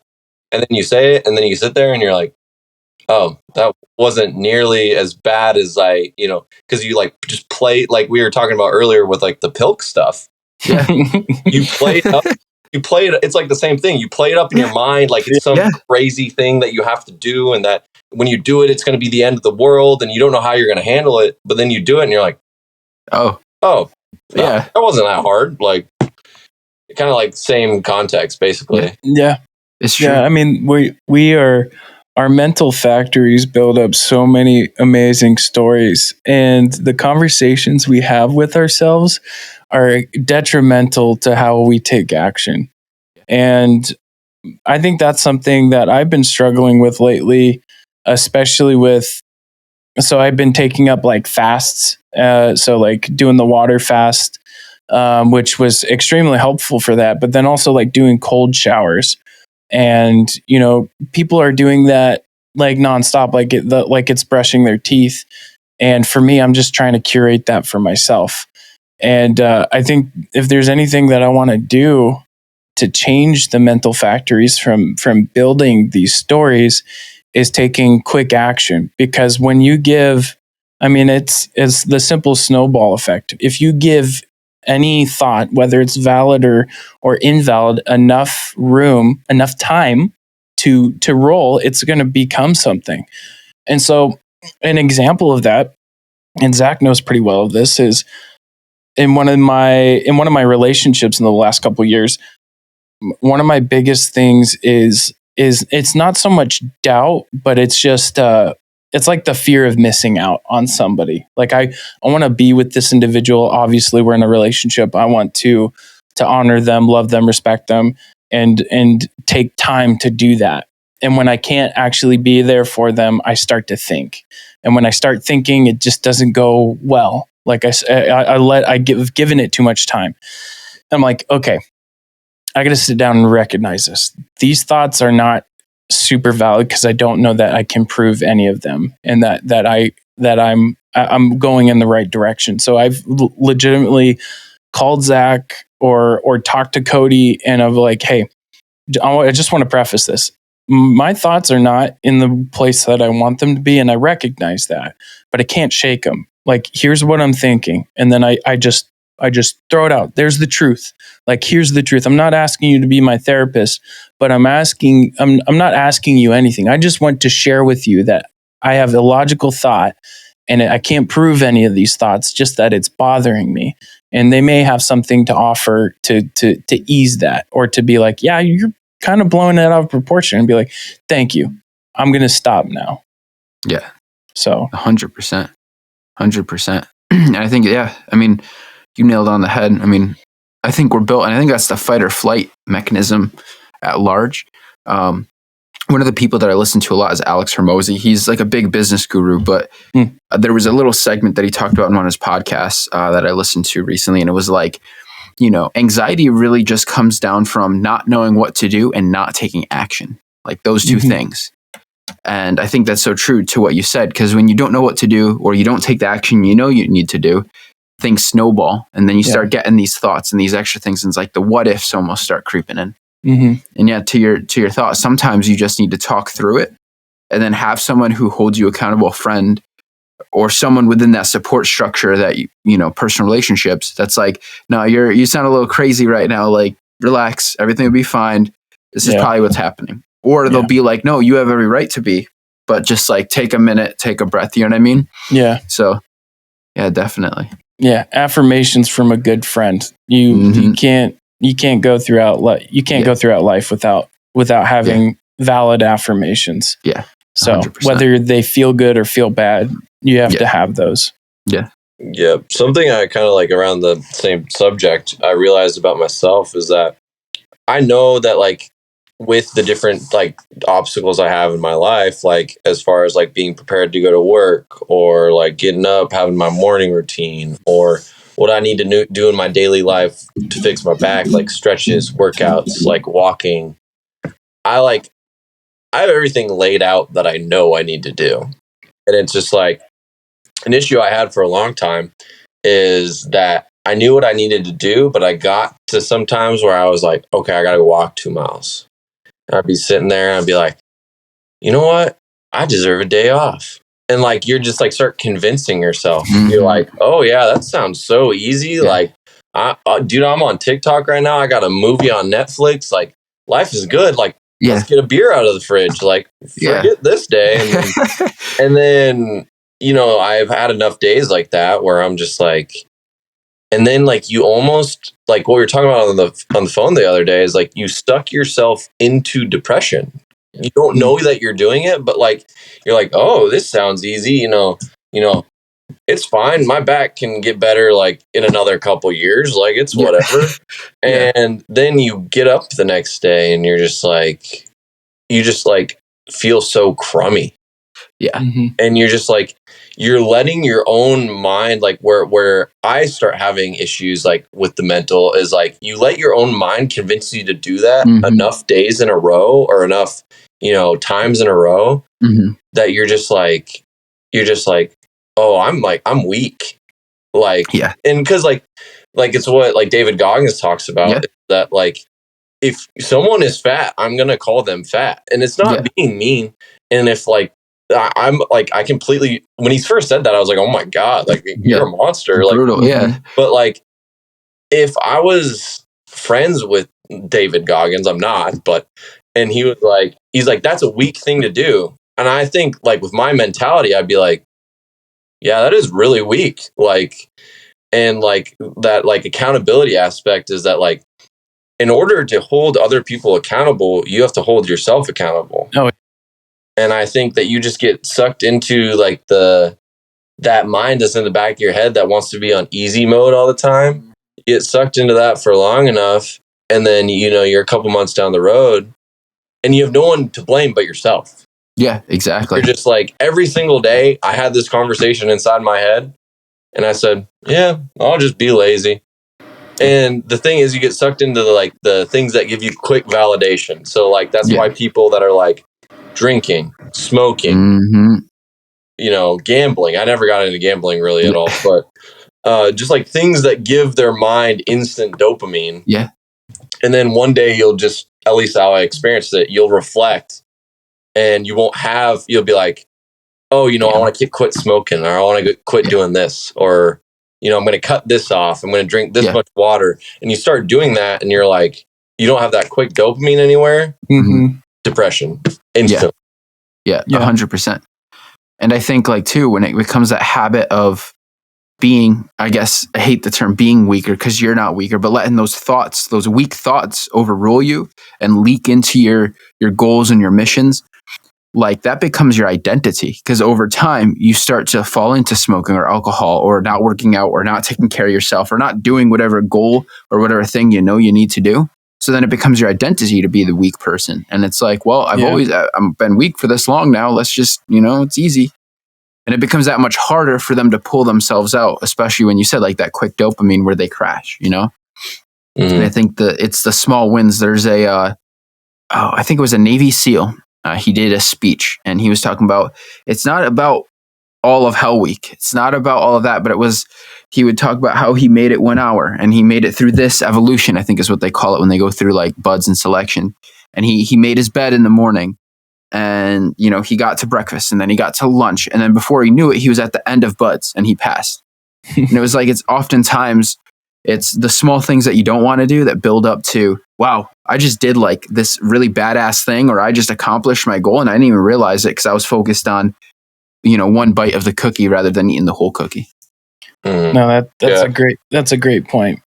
That would be the sole thing. And I'm going to be completely honest and vulnerable as saying that is my current weakness. Yeah. Like I was just saying, like all the things I could have taken care of. Yeah. I let those snowball. Like it's just these they're not impossible tasks. I know I can get them done. I'll probably get them done tomorrow, I'll do them later. And then it just becomes, okay, tomorrow's here. Oh, but I had to go to work. I had to, make food, meal prep. I had to go to the gym. And then the next day goes by. And I think that's the thing that I struggle with the most is being intentional about the small things, because from small beginnings, whether good or bad, can create greater outcomes. So if you're practicing something that's not good for your health, you're going to have, heart failure, or you can't move your legs, or, something, just these negative effects are going to take place.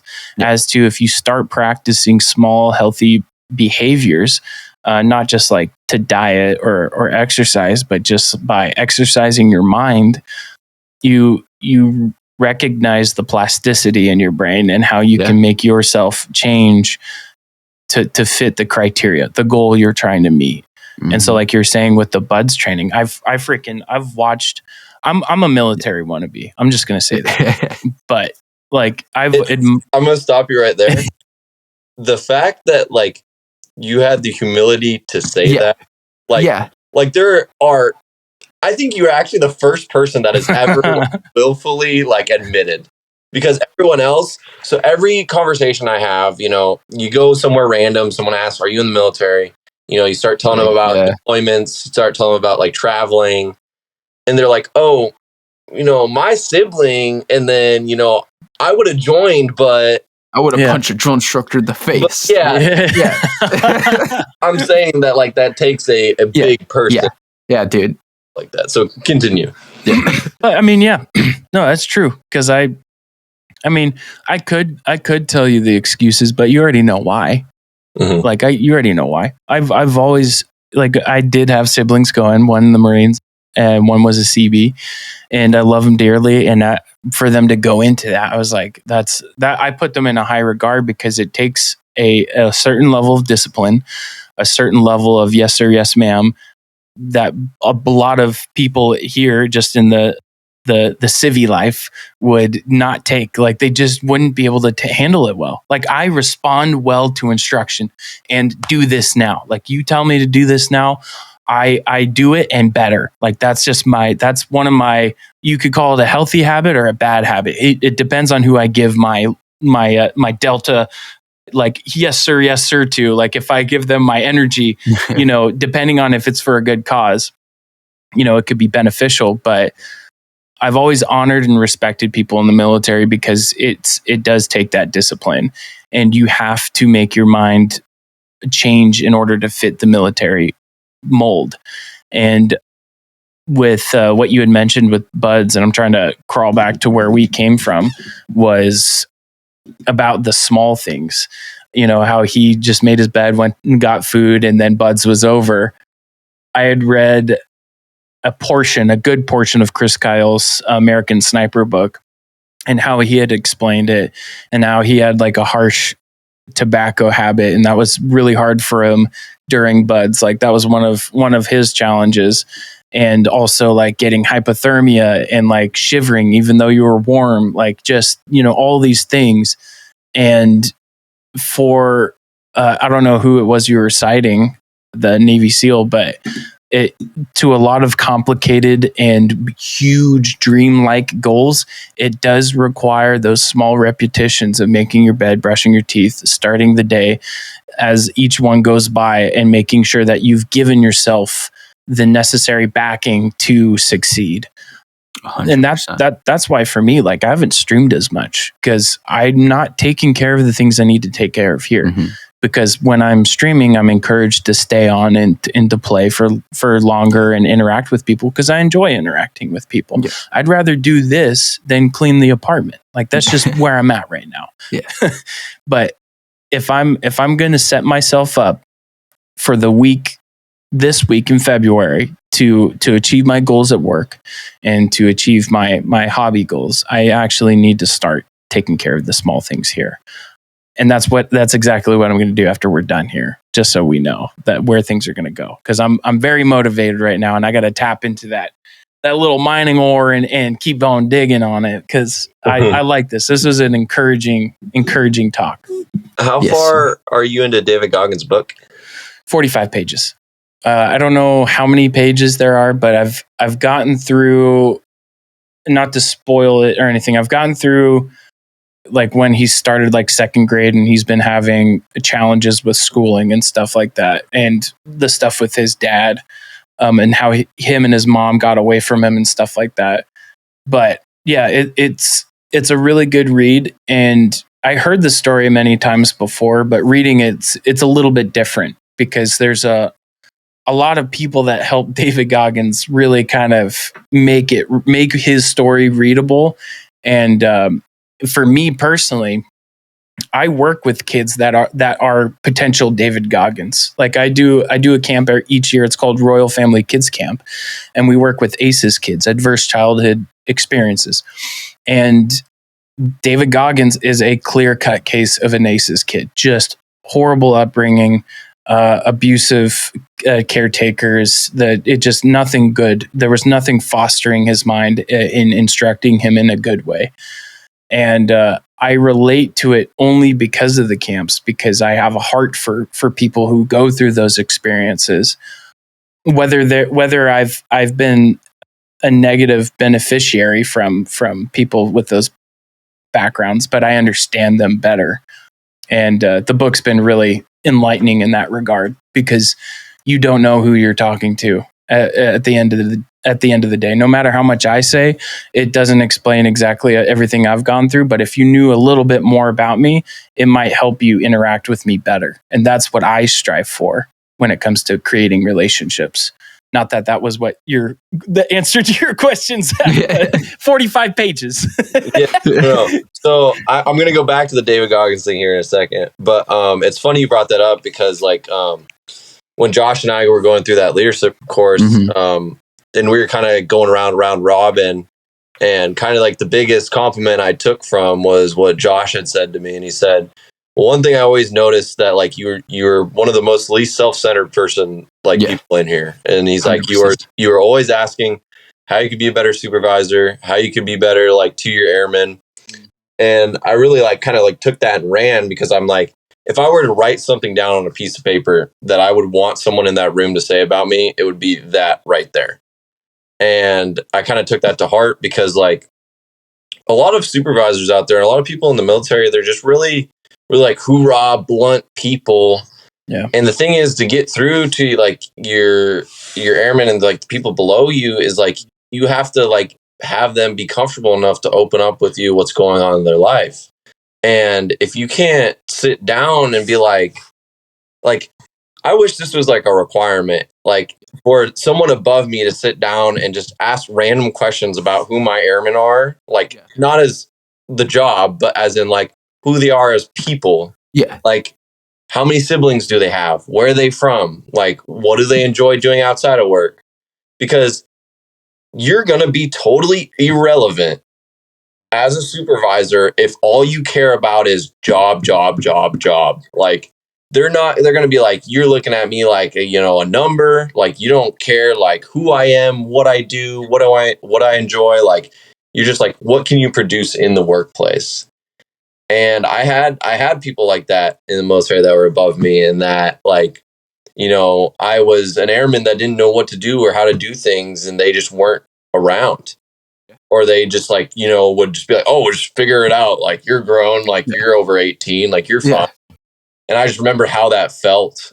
And I'm I need to do the opposite. I need to, they need to know that no matter what kind of pinch they're in, they can call me and be totally honest with me, and we can just figure it out. But back to the David Goggins thing, is I'm reading the audiobook, and on Audible, which I recommend, Josh, if you haven't read the book, they do a 13-hour podcast. Oof. Whoa. With David. So it's the full audiobook and the 13-hour podcast. So when I go walk, I'll just throw the podcast on and just listen. As I walk, it's kind of background noise.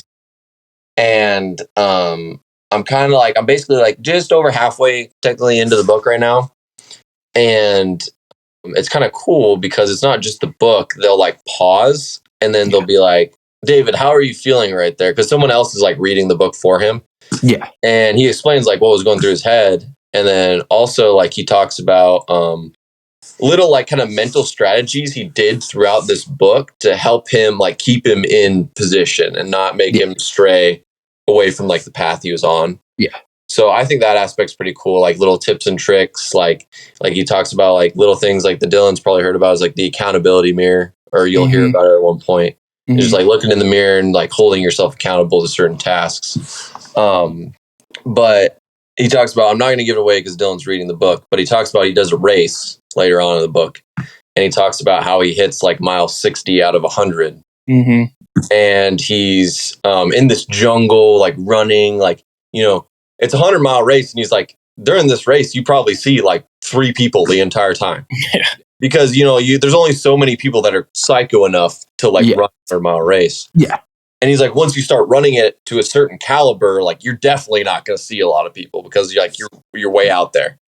And he talks about he hits mile 60, and the same dude that he looked up to as like one of the greatest ultra runners is what it's called, is ultra races that he's like ever met.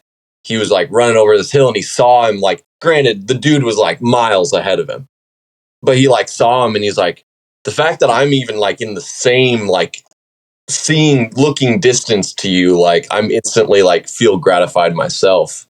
And then it made him think, it was like, hey, last time I was at this place in my run, like I felt like I was dying.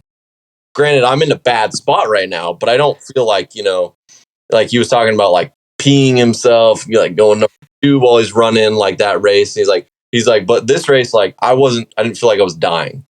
I didn't feel great because it's mile 60 and no one's going to feel great at mile 60. But he realized at that moment when he saw him, the guy ahead of him, he's like, oh, that's like, I want to close the gap. And then he got to a point where like mile 70, he's like, I just want to quit. Like, I'm done. Like, and then he thought about when he saw the guy like up on the ridge, like ahead of him. And he's like, why was that strip so easy to do? He's like, I felt like I didn't have to put any thought into it. I saw like the gap in between us and I just wanted to focus on closing the gap. So then he talked about using the rest of the race. So the next 40 miles, he used mental milestones to get to the end. So like the same thing you were talking about, like making it to breakfast, making it to lunch, like doing this. And he's like, probably every quarter mile, I found he's like, when I said I wanted to quit, every quarter mile, I found a destination. And in his head, he just tricked his mind because he's like, after this quarter mile, I'm going to quit. And then he reached that quarter mile and then found another destination. He's like, after that quarter mile, I'm going to quit. And he did that all the way to 100 miles.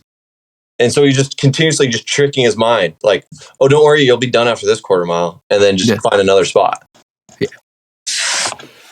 That's a big life lesson from the man, the myth, the legend, Goggins himself. I don't know. There's nothing to like. I'm speechless because that sums up how you should how you should view things.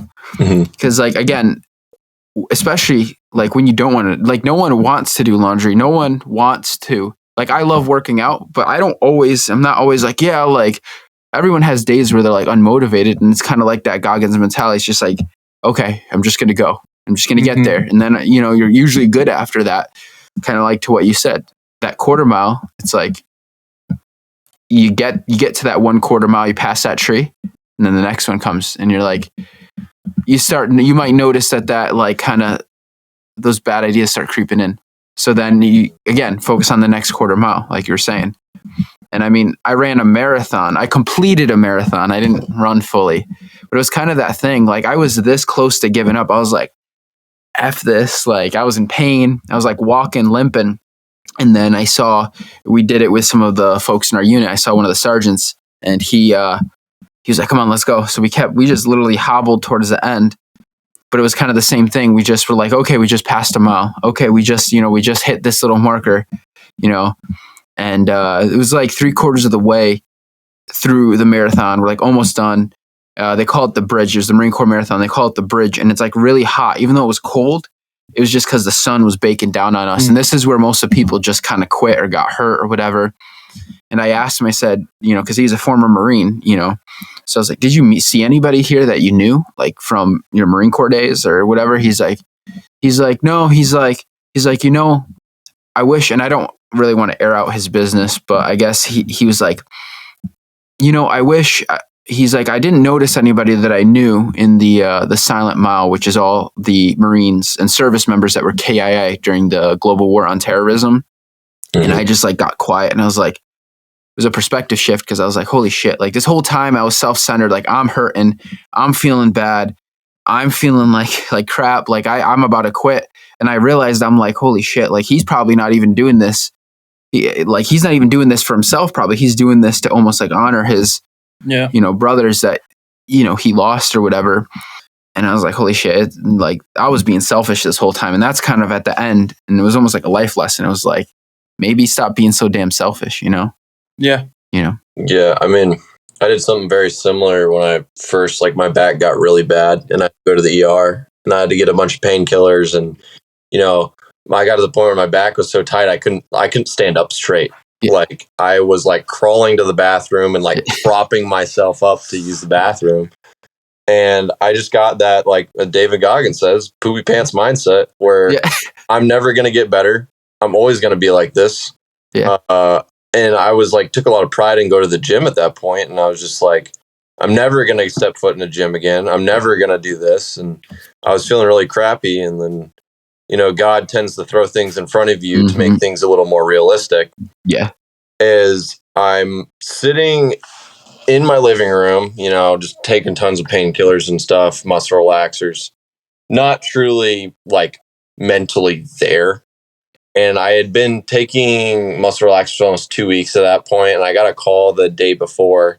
They're like, hey, if we give you another prescription, like there may be some addiction that's involved, and we're gonna have to like wean you off of them because you will have withdrawals. And that right there just made me feel just even more terrible because I was like, my back is in pain still, and I'm taking all these painkillers, and all these painkillers are doing is like making me not feel pain. Like the pain's still there, but it's just like this placebo in your head that you're like, oh, I'm fine, I'm good. And I was just scrolling TikTok, mad at life, and I rolled across this video that was talking about this guy that got in a car accident, and he completely from the waist down had little to no movement. So like waist down paralyzed.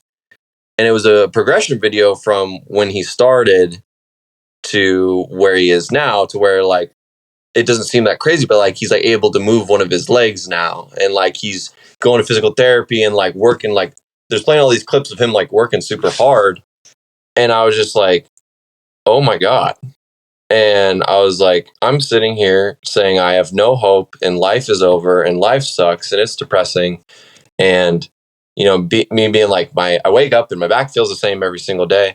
And my pain has gotten better, but like, it's bringing in the realism of it that like before, like I was like, I would go in the gym and I'd be like, I deserve to lift this weight. I deserve this. I deserve that. Like, I've earned this. Like, this is my right. And I think the only way that I got out of that mindset with lifting and with life is that there's nothing you deserve. You don't like it should be like, I wish that when I went in the gym and I was actually healthy, and Sam Sulek talks about this, is that you don't know how much of a privilege it is to wake up and sit out of bed in the morning and be like, I'm pain free. Like, I'm going to go, work out. I'm going to go to this job that like is very like physically demanding, and I'm going to do it like as good as I can. And I'm going to be, do it with a smile on my face. And then I feel like you don't really realize how thankful you should have been until it's ripped, until it's taken away. Yeah. And then I got put in that place, and then I was like, and then I got kind of like humbled. I was like, this dude hasn't been able to walk for like 9 months. The least I could do to respect him is try to go on a 2-mile walk today. Cause like he can't do that. And I was sitting there like, I'm sitting there, even still nowadays, I'm sitting there like in the gym with my plyometrics bands, like doing side steps in the gym. And I'm looking over and I'm like, this dude's repping 315.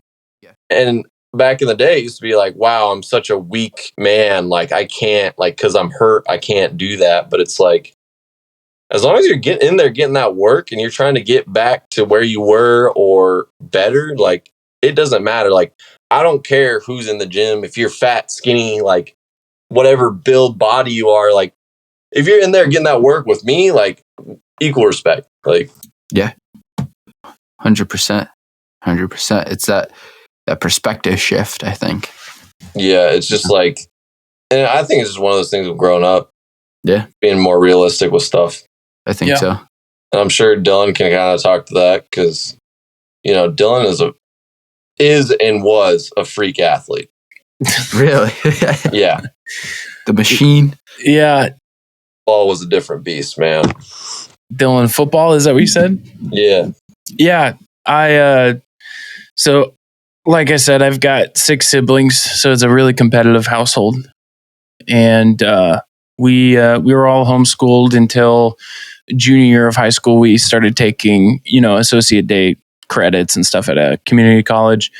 And during that time frame, like, being an athlete was more of a priority than my education. But there was a shift later on where I was able to maintain both. But in high school, I wanted to be better than my brothers, not in disregard of them, but out of respect for them, because everybody in our small little town loved seeing my brothers play football because they knew we were reliable. They knew that we were going to leave it on the field and we weren't going to regret, how we played. Like, we were going to, go balls to the wall. And that was a perspective that was set from people viewing us. And what was tough for me was I tore my ACL meniscus in my sophomore year of baseball. And I think it had to do with that same school year. I think it was an undiagnosed partial tear, I believe, of the meniscus and ACL. And my knee was just swollen all the time. And I didn't know why. I didn't go and get it checked out. I just figured I bruised it pretty bad or something like that. But it was consistent for months. Well, finally it tore. And that sucked. I was like, okay, well, I need to get surgery. Surgery was done. I was like, okay, instead of playing baseball, I'll do track and field for the next school year, and I'll skip out on football. That sucked, but I did it. And I was throwing javelin, which I didn't have a whole lot of experience in. But in one of the first couple of meets that I did, I was actually making podium.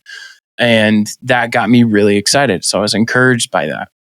Well, one of the bigger meets, I was, getting warmed up and getting my distance mapped out for when I was going to stop and throw.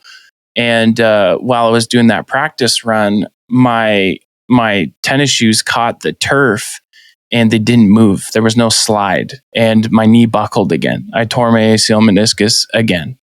And so from that point on, there was no meniscus. To this day, there was no meniscus.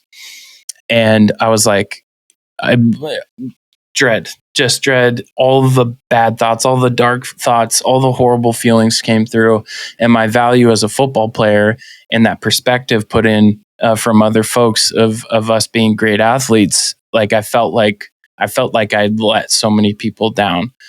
And it was funny. My oldest brother, who was in the Marines at the time, he came back that spring on leave. And he basically told me I was being a wimp. Like, I'm being a crybaby. Like, you need to pick yourself up. This is just stupid. And everybody knew how hard I was taking it. He very well knew, out of anybody, knew how hard I was taking it. He's like, why don't you just play? Just play.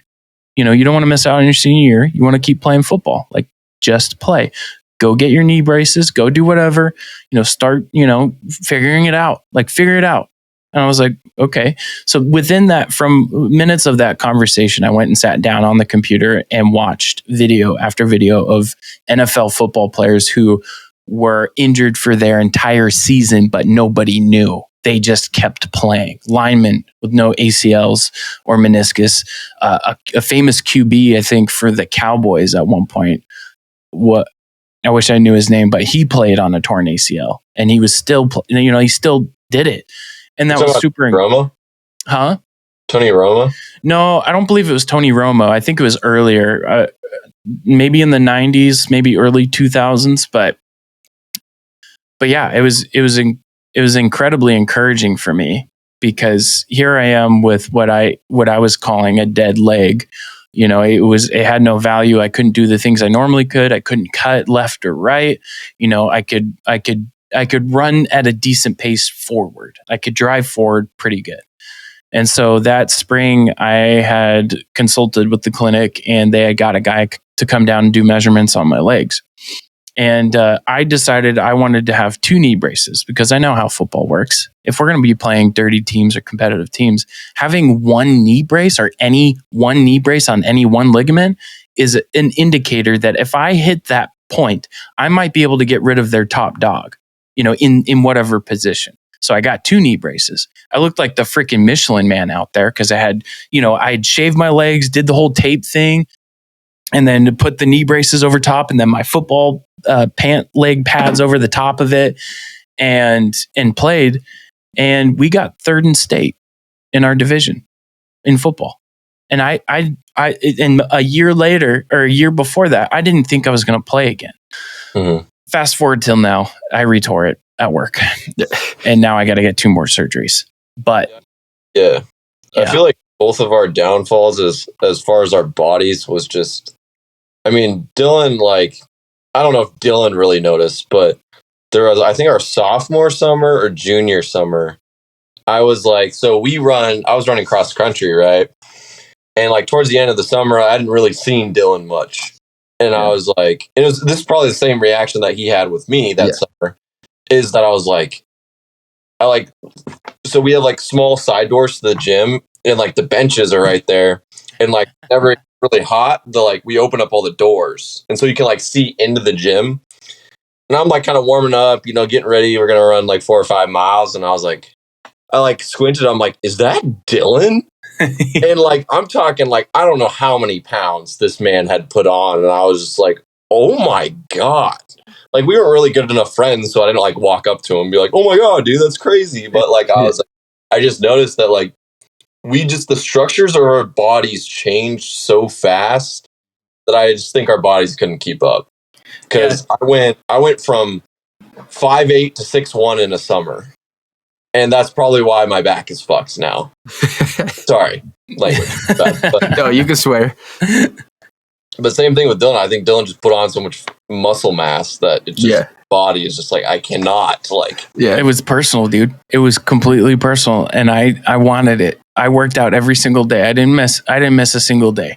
I must have put on like 15 or 20 pounds of muscle that summer, because I was not going to miss out on my senior year of football. I was not going to let go.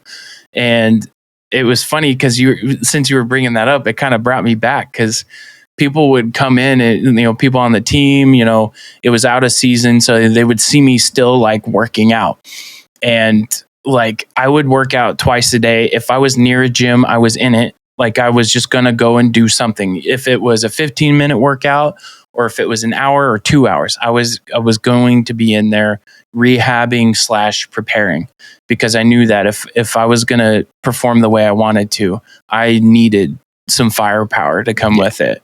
And it's funny that Zach said that, because that brought me way back, because I'm thinking of that rinky-dink little gym and how limited it was for, different machines and weights and stuff like that. But I made it work. I had a scrapbook, or not a scrapbook, but just this little notebook of just workouts I had planned that, if we want to fire back to it, it's the small things. And I created small things, small tasks to obtain, and it had a huge outcome. And I didn't know at the time what it looked like for other people outside looking in. But yeah, I was motivated to achieve a goal. And that's something I've been telling myself recently. It's like, what did Dylan do in 2016, 2017 that he's not doing now? And that's something that I've been thinking about. Is like, at one point I was David Goggins. Like I was doing the thing. I was doing the stay hard. I was Jocko Willing's good. I was doing the thing. And recently, that's what I've been trying to find, is how can the adult Dylan take care of his adult tasks and still be good, So it's like I would say that me in high school and coming out of high school, I would say compared to Dylan and Cody, did not have a lot of maturity as far as that stuff goes. But like something I've always like prided myself on personally is that like I had a similar thing my senior year of basketball. I was diving for a ball out of bounds, and someone had got there before me, and I was like fully lunging to get this ball, and he grabbed the ball and just pivoted as hard as he could. He knew my face was right there. Like there's no way he didn't. And he pivoted and caught me square in the nose, and my inertia was going forward. He hits me in the nose, my neck goes back, and all I remember was blackout, wake up, I'm on all fours, blood's pouring out of my nose. I was probably filming that game. And I just remember feel like I grabbed my nose and I was like, yeah, it's definitely broken. You can still feel it to this day. It's just like I broke it on the bone, so I broke the bone off. Nice little curved saddleback on there. Yeah. And I remember my coach grabbed me, picked me up by the jersey, and I'm putting ice and washcloth on my nose, and I'm just smiling at him. And he's like, "Do you hurt right now?" I was like, "I'll be back next game." He's like, "You realize your nose is broken." So it was just the adrenaline at that point. I actually wasn't feeling anything, but I was just I'm gonna keep playing. And so the next practice I had to sit out, obviously, because I got an X-ray and my nose was broken. And my mom was like, "Well, you're gonna get surgery, right?" Because I still have a deviated septum to this day. And I was like, "Nope." And she's like, "Oh, well, we got to order you a face mask to so you don't re-injure it." I was like, "Don't want one. Gonna take too long." And because it was my senior year of basketball, and he's like, my coach sits down next to me, and I was like, he told me the same thing. He's like, "We got to get you a mask." I was like, "That's gonna take a week. Playoffs. Second games next week." And he's like, "Are you sure?" I was like, "Yeah." And he's just looks at me, and he's like, "Out of all the people that I've coached that who have really had to work hard and earn everything that they have, I think you beat all of them by far." Because earlier in the season, I had knee problems, and then I played the next game, and then I was, had that happen. And he's like, "I'm gonna let you play." He's like, "It's probably not gonna be he's like, "Is it cool with your parents?" I was like, "I already told them I'm gonna play." He's like, "Well, I'm probably not gonna be a fan favorite with all the parents that I'm letting you play on a broken nose, but if that's what you want," he's like, "You're one of my players. I'm gonna let you do it." And I go out there to start practice, and the assistant coach immediately stops practice, and he's like, "Didn't you say that you had a broken nose?" And I was like, "Yeah, I currently have a broken nose." He's like, he immediately I'll never forget this, tries to rip me down. He's like, "I broke my nose, when I was in high school, and if someone even touched it," he was I was almost in tears, and almost try to scare me into he's like, "You at least need to get a mask." And the head coach steps into the gym because he went out of the gym, and he's like, his name was I'm not gonna say his name, but he looked at him, said his name, and our head coach was like, "So and so, you're gonna let him play, and you're gonna let him play right now." And he kind of just looks at me, goes ghost white, and he just steps off the court, and we continue practice. So if I ever had anything going for me, it's just I don't quit. Yeah. Hell yeah. And that's the key to life, gentlemen. That's the key to life. You don't lose until you're not failing until you quit. Right. Because the things we view as failure are they're not actually failure. They're just setbacks. So they're lessons. However you view it, right? Yes, setbacks are good. Yes, depends on how you look at it. If you sit in the setback for far too long, that is the setback. You know? That's true. So it's super important to find some positivity out of the negative, because that's the only productive thing you can make with a setback. And I think we live in a generation, or not generation, but just at least in the US, a lot of people who are okay with the consumerism, okay with setbacks, and okay with the timelines that people give them. Unlike individuals who are in this call right now, we're not acceptable to that. We don't want that to be our norm. I don't want this apartment to be my norm. I don't want my physical shape right now to be my norm, even though it's better. It's a lot better, but this is not going to be my standard, because I'd hit really good goals before, and I can do it again. I can repeat the process. It just comes down to, like you had referred to, Josh, was the small things. We need to really consider what small things we're doing. And it kind of made me think of a Joe Rogan podcast where he was talking about, imagine your life as if it was a documentary. You had a camera crew or an interviewer around while you were doing your little tasks. What would people be seeing in your life right now? What small task are you doing right now maybe not so much for a judgment factor, but some judgment is good, because if somebody were to assess my apartment, it's not good. I know it's not good. And, I think that example should be applied. I feel like we need to be good, self-accountable people. And that's what makes you, rise above others. Not that life is 100%. this game of rising above others, but we need to consider our small daily actions, because it's going to have a huge impact, and we won't foresee them perfectly, but that's just kind of where it's at. Yeah. You guys both watched that? I know Josh did. I don't know about Dylan, but that Delta Force video that I was like, it was called like My Why. And he talks about like as he's growing up, like he never wanted to work a 9 to 5, never wanted to like sit at the same desk, stuff like that. And that's like kind of like what plays like I'm never going to be in Delta Force. I know that I'm never going to be, I never really want to be a special operator in that sense. I want to, go and operate, but like not to that degree. But just watching that video is like, I was just thinking the entire time is like, whenever I get in a bind, that's what goes through my head.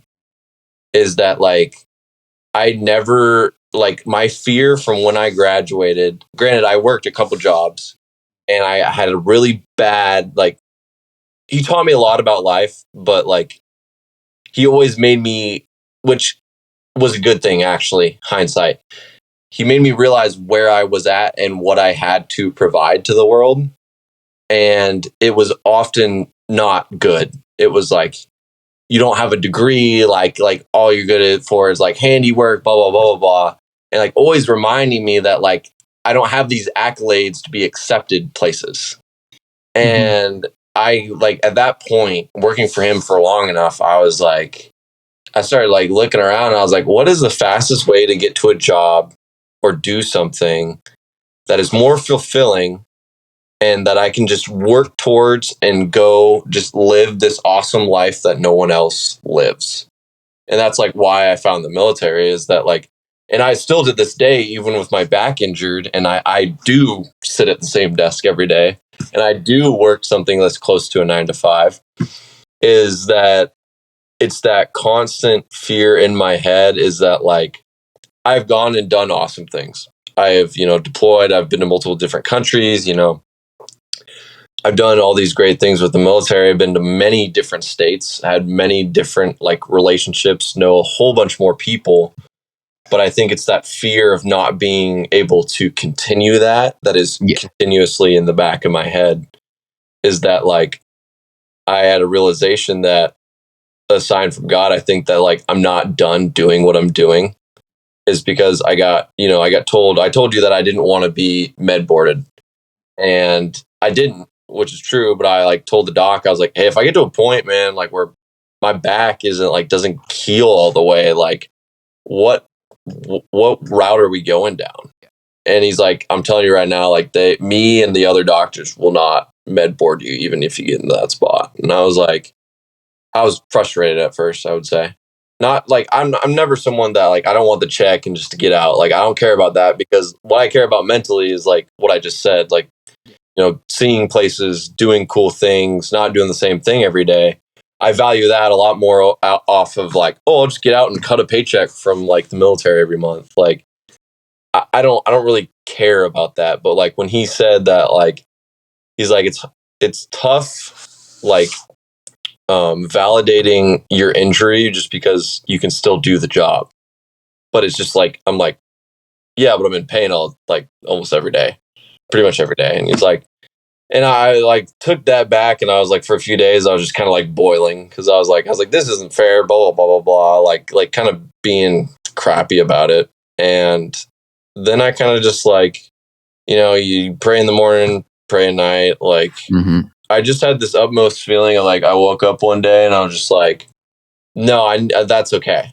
What he said is okay. Like, kind of just like this internal like exhale where I was like, I'll just keep working on towards getting back to it. That's all I can do.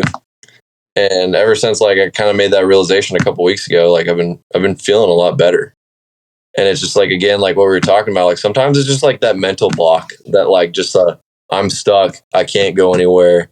You know, I'm just like, you just willow in this like loss in life, and you're just it's all over. Like Yeah. You go mentally belly up, and you're just like, well, it is what it is. I'm done. Yeah. I've lost, and it's like, well, you haven't. I don't know. My mentality is like, I haven't. I'm still alive. I'm breathing. Let's get it. Yeah. I could have one finger left on one arm and every other body part cut off, and I'm going to try to do something with it. I don't know, but It reminds me of The Revenant. I can't remember the exact sentence, but from the movie. But it's like, as long as you still breathe, you fight. Yeah. As long as you still breathe, you fight. And I think that's his son Hawk whispering something that he used to tell him when he was a kid. Yeah. While he got, well, for people who haven't seen The Revenant, Leonardo DiCaprio gets himself into a situation where he's let's say he has a potential of being mentally belly up, but his physical health was in poor conditions. And that saying still rings in my head. As long as you still breathe, you fight. Mm-hmm. And breathing is a good place to start when you're going through something hard. Hell yeah. Yeah. It's just perspective, honestly. Like what the story I was talking about earlier is just like, you have to realize like where you're at in life is not the worst place you can be. Yeah, like, exactly. It's just like everyone, and me included, like you want to get, like you get to a point where you're like, this is rock bottom. Like this is how bad it can get. And then I feel like every time, like by the grace of God, I'm like reminded that like, this is not rock bottom. Like you are not even close. Yeah. Like you can see, you can smell, you can walk, you can touch, you can do all these things that a lot of people have never been able to do. Just from day one, they're blind, deaf, you know, have like issues with all these certain things, and that's just their normal. And it's just like, I just always think about it. I was like, why can't I just make this my normal? Like they were forced to do it from day one, you know, and I hurt my back at 23. Why can't I make this my normal? Like if they've done it since birth, I can do it starting now. Like, yeah. And that's true. That's true. Wise words, you know? Yeah. Because again, like you said, someone who's deaf or blind, I mean, from birth, may not have been able to do the same things, but it's perspective based because you see them doing excellent things in the world. And one thing that I've like, personally, I still do struggle with it a lot, but I've always been so stubborn about like my own accomplishments.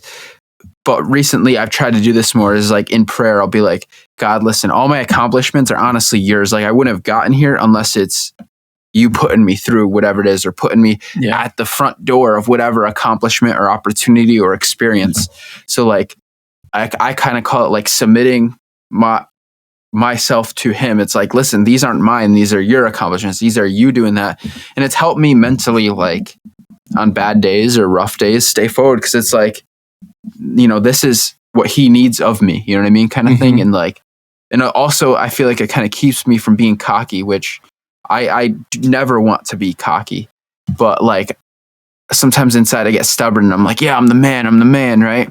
You know, you think, you know, oh, I accomplished this or did that, you know, you think you might be high and mighty.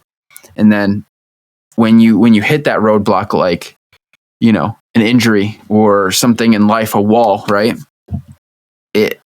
It really devastates you. But I've noticed that if I'm like, hey, listen, all that stuff that I've done or experienced or I'm going to do or working on right now is all because of the good man upstairs. It kind of like makes me realize, okay, well, these challenges are from him as well, you know? Yeah. I try to embody, I'm not perfect at all. And it's something I'm working on, but it's helped a lot. Even just that mindset to be like, listen, this is yours, you know? Yeah. No, that's a good reflection. I think for me, that's personally been the thing that I try to hold myself accountable to is what God keeps telling me, who I am, you know, as to what other people think about me. Yeah. Because I grew up in a household, or I guess in an area in life where what people thought of me mattered most. Yeah. And it determined a lot of my actions. Yeah. And still creeps in every now and again.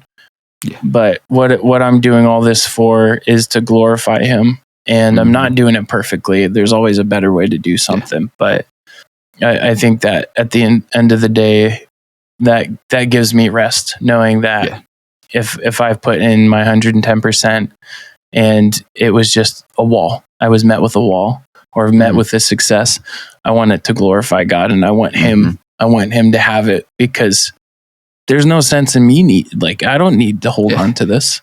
I just want to make sure that I've learned something from this, and that I by what I'm doing, is benefiting others, and that I'm sharing that, that people are seeing God through what I'm doing. That Dylan, when he talks, he says what he means, but then when he says he's going to do something, he goes and does it. There's accountability to my word. And that's something that I want to have more of. And God's got a good way of making you aware of that. It's not like the answers are so far away from you. Yeah. Or that he's so far away from you. Yeah. It's always around you. 100%, gentlemen. I want to thank you guys for coming on the podcast. This was a blast. This was cool. 2 hours and 16 minutes. Bro, that was fun. I enjoyed it. It was a good conversation. Hell yeah, gentlemen. I appreciate your time. I am definitely motivated. I need to really crack on stuff around here. Hell yeah. Because like I said, accountability wise, I want to make sure that I'm doing the things that I. Yeah. And the secret recipe is, simply doing the small things. So 100%, gentlemen. So I want to thank you guys for listening, the viewers, to this 2 hour and 17-minute podcast. I think we talked about some cool ass stuff. I want to reintroduce Mr. Hyde 7299. Check him out on Twitch, otherwise known as Dylan, and then Zach Sokolowski, Air Force operator and soon to be Twitch streamer. Yeah. I want to thank you guys for listening.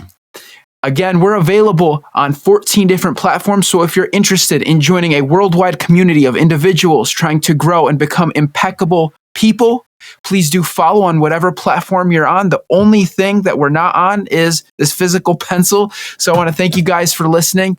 Peace, guys. Thank you for listening. Consider absolutely smashing the subscribe button for more content like this.